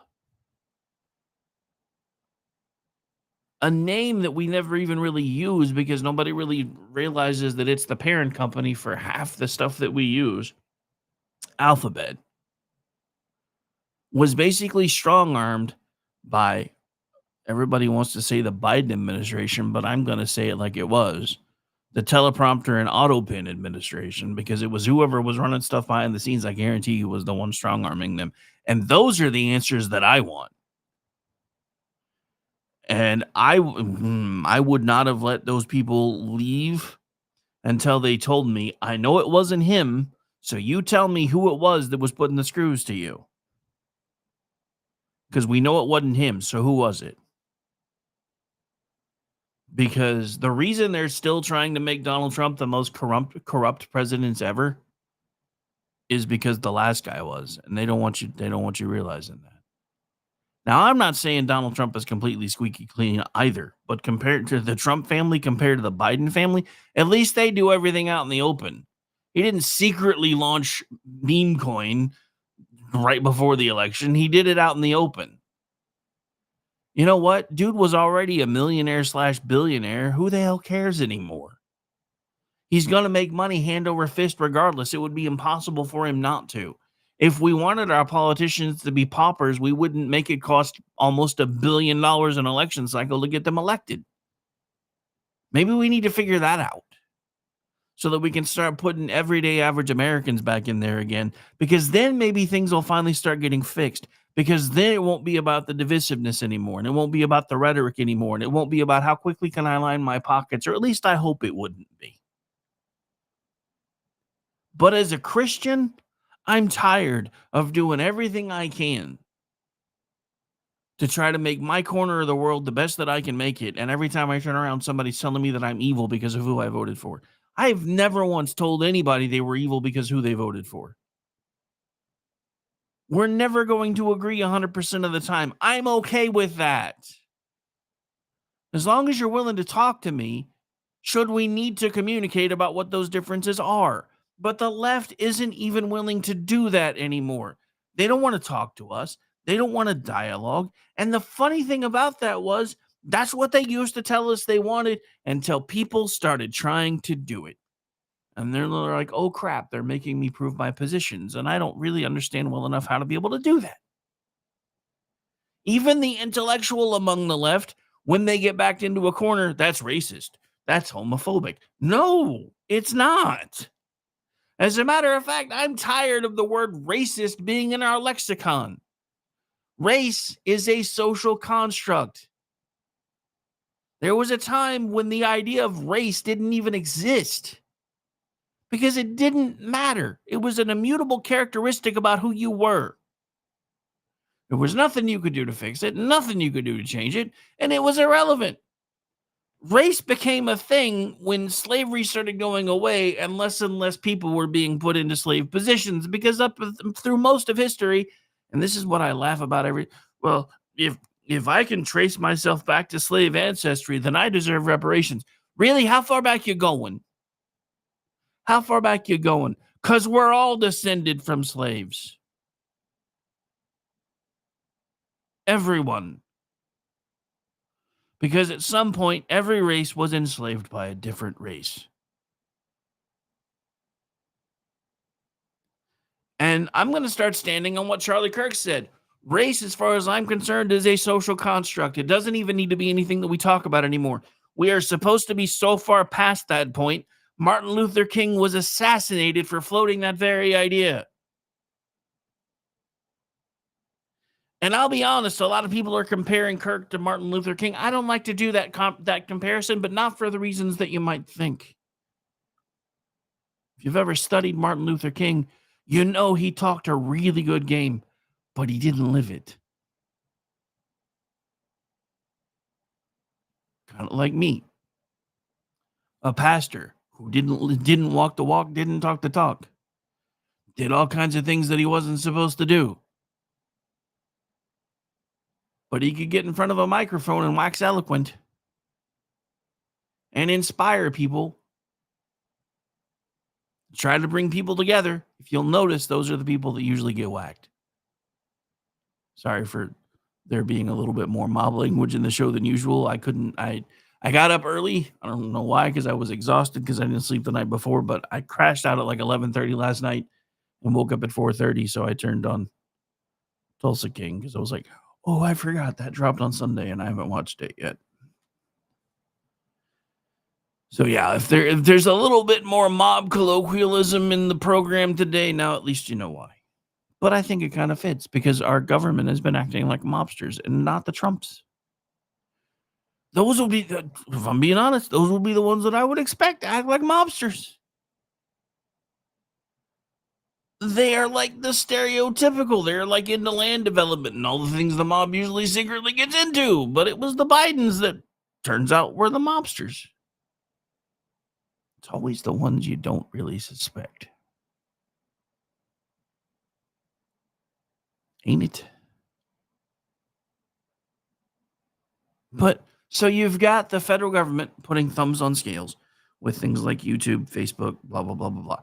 You really think if they were able to figure out how to put thumbs on scales for that kind of stuff, they didn't really put any thumbs on scales for the election in 2020? Because guess what? There's data now. Been talking about this off and on for going on almost a year now. Where did 8 million people go? Because last I checked, the rapture was supposed to be last night. Speaking of which, apparently it either didn't happen or I wasn't invited. If I wasn't invited, I don't know how I feel about that. Maybe the person who called me a demon last night was right. I don't know. I'm verklempt. I thought I'd wake up and see Jesus, and I didn't. And I'm kind of meh. Yes, I'm making fun of the fact that somebody was like, the rapture is Tuesday. Sure it is. What happened to no man knows the time or the hour, or the day or the hour? I'm pretty sure that's kind of, how that's supposed to work. But look, I'm trying to make light of it a little bit because if I don't, I'm going to get angry again, and we don't have that much showtime left. But again, the truth of this is, if you want to talk about censorship, you really need to look really, really hard at the Biden administration. If you want to talk about when division really started happening in this country, ask yourself why the Republicans in Congress and in the Senate haven't done anything to make propaganda illegal on American soil again, because guess who got rid of that? Nobody talks about that little bit of history anymore, but after seeing what the Germans were able to do with propaganda, our Congress, shortly after World War II, made it illegal for propaganda to be produced on American soil for Americans. We could use it elsewhere, which is where things like Air America and the few other things that we've tried to do to influence folks have sprung up throughout the years, but they weren't allowed to do it here. So why haven't they fixed that?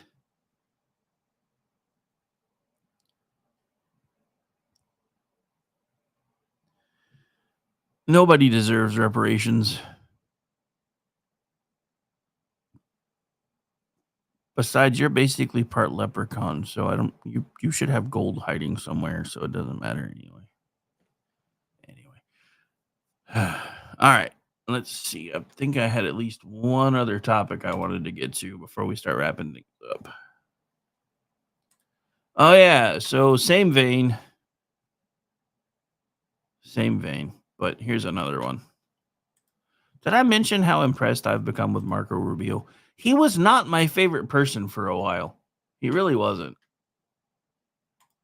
But he is seriously kind of grown into the role here. We shut down AID because it was a dysfunctional organization. We moved it under the State Department. Number two, we are going to do more foreign aid than any country in the world. We're going to do more than anyone in the world again this year. But we're going to do it the right way. We're going to do it holistically. We're going to do it as part of an integrated foreign policy. We are not going to fund an NGO industrial complex that built itself up, that was taking a substantial percentage of the money and not going directly to the recipients. It was going to these organizations that had multi-billion-dollar projects and budgets. We're not going to continue to do it that way. We are going to provide aid. We're providing aid now. We just rolled out our new initiative on health. It's going to be much more successful and much more effective. We're going to enter into direct compacts with the countries. We're going to empower our embassies and our ambassadors to direct which projects we fund and how much money countries are going to be receiving. So we are restructuring the way we do aid. It's going to be far more effective, and it's going to be integrated into our holistic foreign policy. That's all in the future. But are you standing by that comment? You're saying that no one has died? No, it's happening now. That's not in the future. No one has died because of the aid cuts? Are all those aid organizations lying? That's ridiculous. Well, first of all, then they died because England didn't give enough money, or Canada didn't give more, or China did. Let's blame the other countries that don't do any foreign aid.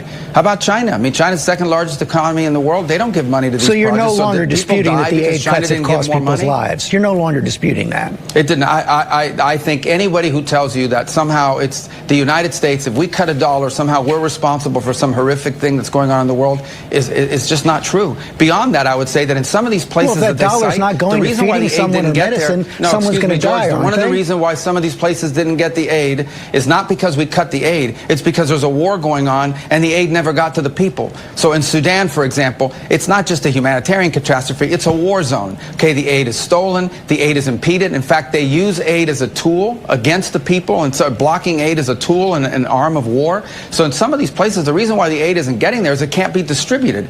Look at Haiti. One of the reasons why aid can't be distributed in Haiti is you can send all the aid in the world you want. It gets hijacked and stolen by criminal gangs that control the country. And so they're the ones to blame for whatever happening there, not us who provided more aid than anybody else. Let me just to try Haiti, one more in time. Africa, Are you standing in virtually by every part of the world? Are you standing by your contention that no one has died because the United States has cut aid? No. People have died because gangs steal the aid. People have died because the distributors of aid have not done well. People have died because other countries haven't stepped up. But the United States has saved more lives and continues to save more lives than any other country in the world. And we're going to continue to do it, but we're going to do it the right way and in a responsible way. We're not going to continue to pour billions of dollars out the door of American taxpayer funds for programs that don't work, and in some cases were flat out corrupt.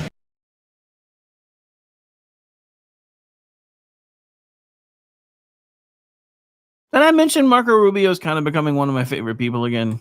Pretty sure I mentioned that already. That was textbook. And then the other day at the memorial, which for those of you paying attention on the left, they were screaming and yelling about, why didn't his family speak? Where were his mom and dad? They were in the front row. This wasn't the family's funeral service. It was a memorial. There is a difference. There is a difference. And thank you, Stephen. That was actually about to be my next point. So thank you. You do not die because someone else did not feed you. Unless you're an infant or someone's child, that doesn't apply. If you are an adult and you are living on your own, it is solely your responsibility to feed you. It is no one else's. And okay, so I'm gonna sound like Sam Kinison for a second, but I'm really gonna try to work on my language at the same time though. So, woosah. For all you MFers, because I'm working on not doing that as much anymore, who live in places like deserts and then complain that there isn't enough food, maybe move away from the desert. Go where there's food. We now live in a world that is 99.97% completely connected, and you can transverse it rather easily and inexpensively now compared to how you could do it before. So if you're living somewhere where there's not access to food, move. Used to happen all the time. We had entire groups of people who were nomads because they went where the food went. The natives that lived here before we came here were primarily nomads. They went where the food went. They followed when the buffalo went. They followed the buffalo. Tatonka. I can't with these people anymore. Look, I get it. We did it to ourselves, and I've talked about this before. After World War II, we freely agreed to basically become Atlas and took the entire world and put it on our shoulders because out of all of the Western civilizations, we came through World War II the most unscathed. And that should tell you something because we didn't really come through it unscathed either. But how long was that supposed to go on? Because according to the United Nations and according to NATO and according to Europe, it was supposed to go on until they had bled us dry. And in the last few minutes of the show, I want to talk about what happened at NATO yesterday. I'm not going to play any of the clips because I don't really have that much time. But I do want to talk about the fact that the left, if you haven't watched it, I do encourage you to go back and watch it, though. Because if you're going off of what you're finding on social media, according to the left, they were openly laughing at him. And he's a laughing stock. If you watched it on video, though, That ain't what happened. I will tell you what I saw as a father of children. What it reminded me of is when you know the mom of your kids is saying dad's almost home and you better figure it out before he gets here or else. And they didn't believe mom. So then they did what kids often do. Ask me sometime what I did to try to prove to my dad that I didn't sneak out of the house and walk 5 miles to go play video games one day. Yeah, me thinking I was like James Bond, right? I went home and changed clothes. My dad's like, why were you over by the mall? Which, this was when I was, I had to have been 9 or 10 because we were still living in Oklahoma. And so my cousin's babysitting me, and me and my best friend at the time decided we were going to walk the probably 4 or 5 miles to go to Showbiz Pizza, which was across the street from the mall. And I had all kinds of change, so we were going to go play video games. My cousin says, if you do this, I'm calling your dad. I'm like, I don't care. So I went and played video games for a couple hours till we ran out of money. Then we walked all the way back home. So me, thinking I'm smart, right? Cousin's like, I told your dad, and it didn't matter that I told your dad because your Uncle Calvin saw you anyway. I was like, I know, I talked to him. Well, he called your dad too. So me, being a smartass, went and changed clothes. Now, keep in mind, this is when I'm, 9 or 10 years old, watching reruns of things like Chips and Hunter and all those things. So the first thing I think when my dad says, your uncle told me that he saw you by Showbiz Pizza. What did he say I was wearing? That did not go well. Why am I telling you this story? Because when I realized it wasn't going to go the way I thought it was going to go, I'm pretty sure that was the face I was making is the one that I saw at every single delegation member of the United Nations yesterday when Trump absolutely dog walked them behind the podium. Because that's what he did. He basically said, I've done this. Where were y'all? Y'all didn't even help me put the packages together for the peace deals that I have done on my own. Now, I know according to the left, there haven't actually been any peace deals. That's because you don't even think Tylenol thinks that it's a bad idea to take their stuff while women are pregnant, even though Tylenol specifically said, hey, don't do that. That's how far gone you guys are. I mean, again, Donald Trump could be like, guys, do me a favor. Please don't walk to the top of the Empire State Building and jump off. It's very, very dangerous. Somebody would try to prove him wrong. Probably a bunch of somebodies. Again, not that I want that to happen or anything. But yeah. So that's kind of what I saw yesterday. And then him taking the time to point out that, we got on the escalator and suddenly that stopped working. Then as soon as I step up to the stage, my teleprompter stops working. And I'm thinking, it's almost like they thought it was the last guy. Because I guarantee you, if they turned off the escalator and the teleprompter on Joe Biden, he probably would have just said, hey, guys, I'm just going to go have some ice cream. We'll try this again later. But they forgot who it was. And now, of course, they've tried to explain away the escalator. Then they tried to explain away the teleprompter. The one thing that they can't really explain away, because, one thing going wrong, maybe. 2 things going wrong, less likely. But at the very same time that Donald Trump steps up to start speaking, the microphones that were just working pretty much stopped working. So it made it very difficult for people to hear him inside of the chamber.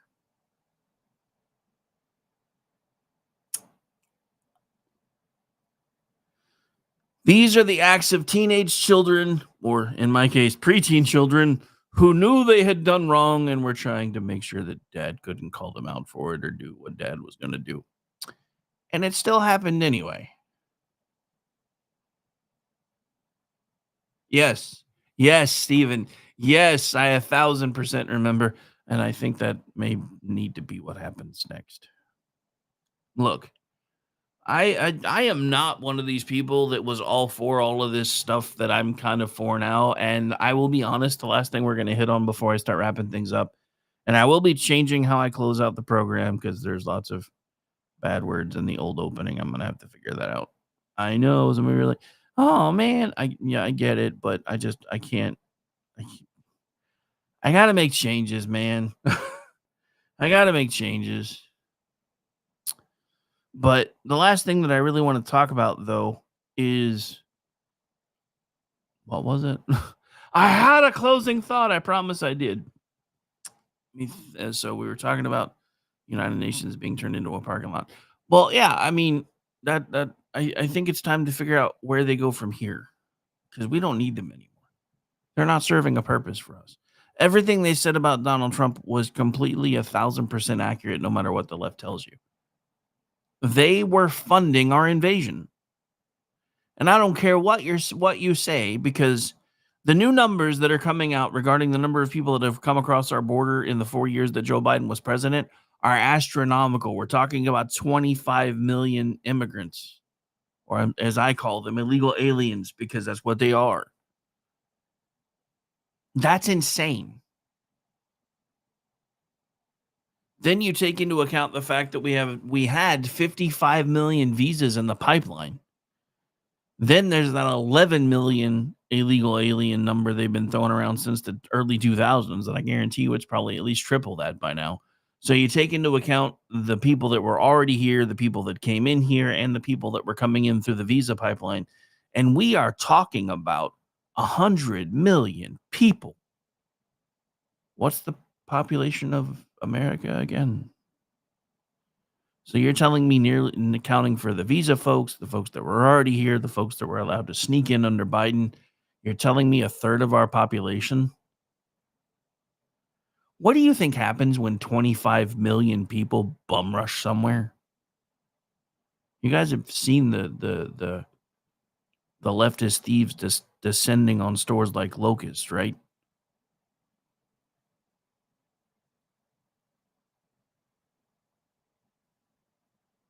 Sorry, Stephen, I should have said that was a rhetorical question, but I appreciate the math.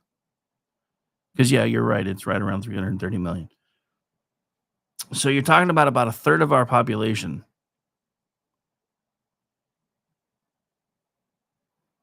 Which means, where's our actual population at? Because not all of them are getting counted. But then you wonder why our schools are overcrowded, why nobody's learning anything, why there's no housing, why up until recently there's really been no jobs. And it's all been by design. Because the more the side that thrives on it can sow division, up until recently, the more likely they were to get your vote. Something's changed in America, though, and it's something that they didn't count on. And it was people like Charlie Kirk. And we're going to go into overtime for a minute because I just realized that there was something else that I wanted to talk about. It's my show. I can do what I want. People like Charlie Kirk who started going into the lion's den. And the thing about it is, that they were hoping that endeavor would have ended with him. They were counting on it. They were praying for it. And however they choose to pray, because they do. But going to show you this. Neither one of these clips are that long, but we are officially going to go into overtime. I'm not going to do the top of the hour stuff or anything else. So welcome to the Rick Robinson Show. After the show, at some point I may actually start putting something like this out on something like Locals a couple times a week. I got some other things I got to get organized first. But without too much more ado, let's talk about this. because I'm pretty sure it's going to echo. We're just going to do this. And then I can fix it if it doesn't. All right. Volume's good there. All we did was set up a table.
Can't even hear you. Very safe, very black, and very tired of this. They did not walk this way. They walked that way.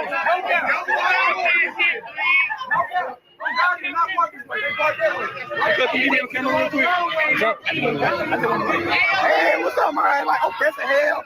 You feel me? Like, it's a crazy day out here. You feel me? Hold on.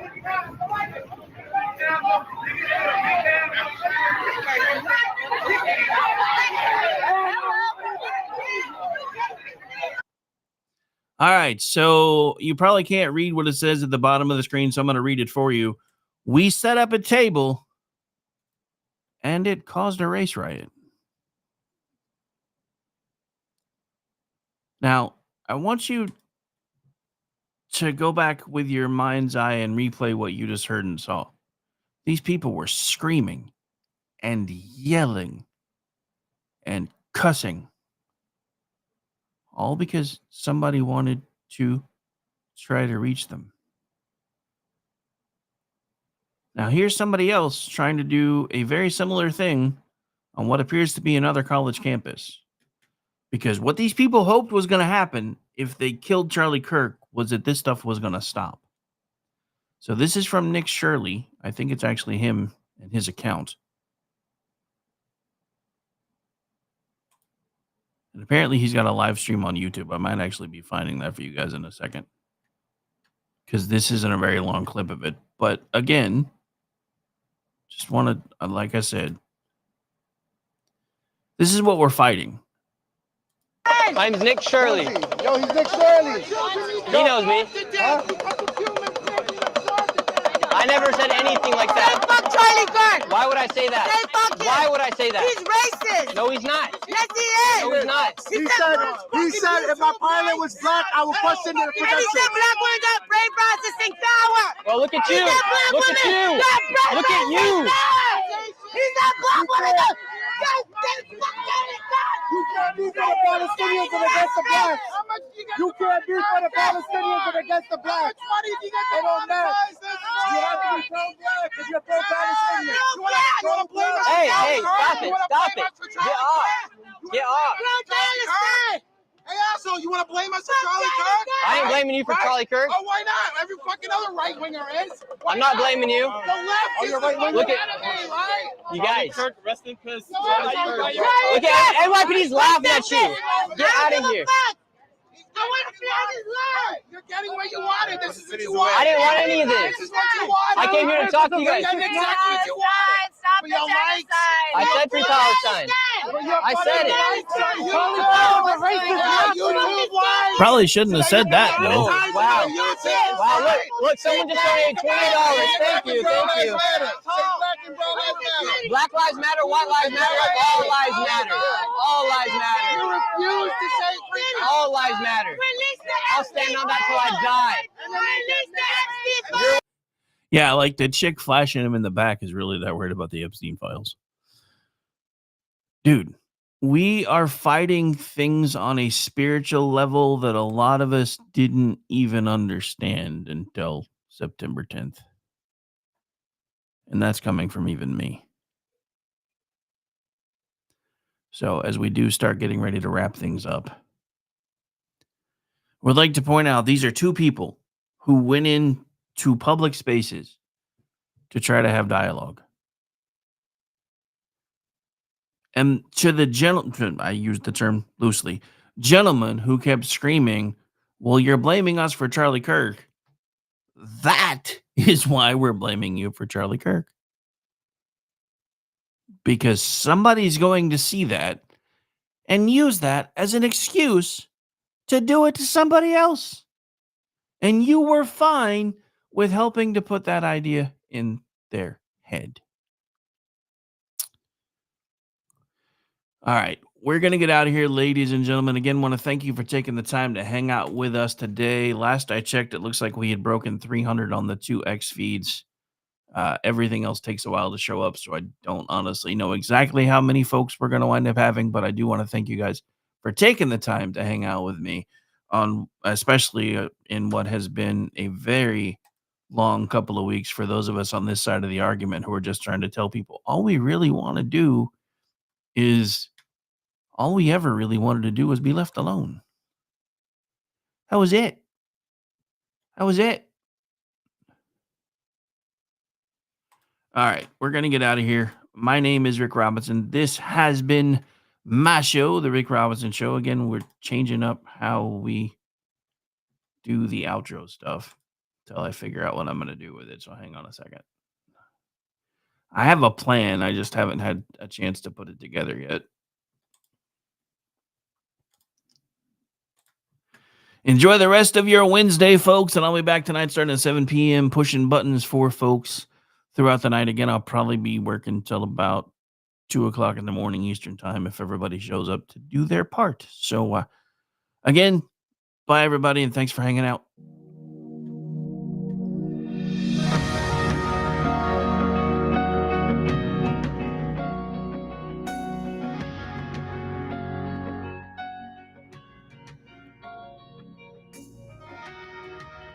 I was sure by now, God, you would have reached down and wiped our tears away, stepped in and saved the day. But once again, I say amen, and it's still raining. But as the thunder rolls, I barely hear you whisper through the rain, I'm with you. And as your mercy falls, I'll raise my hands and praise the God who gives and takes away.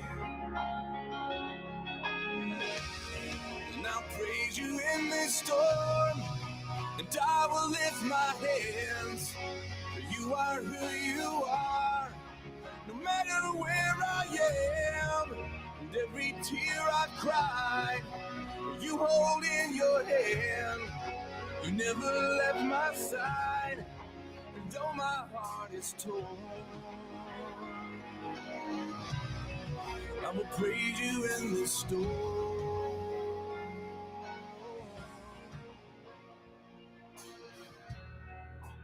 I remember when I stumbled. Say goodnight, Gracie.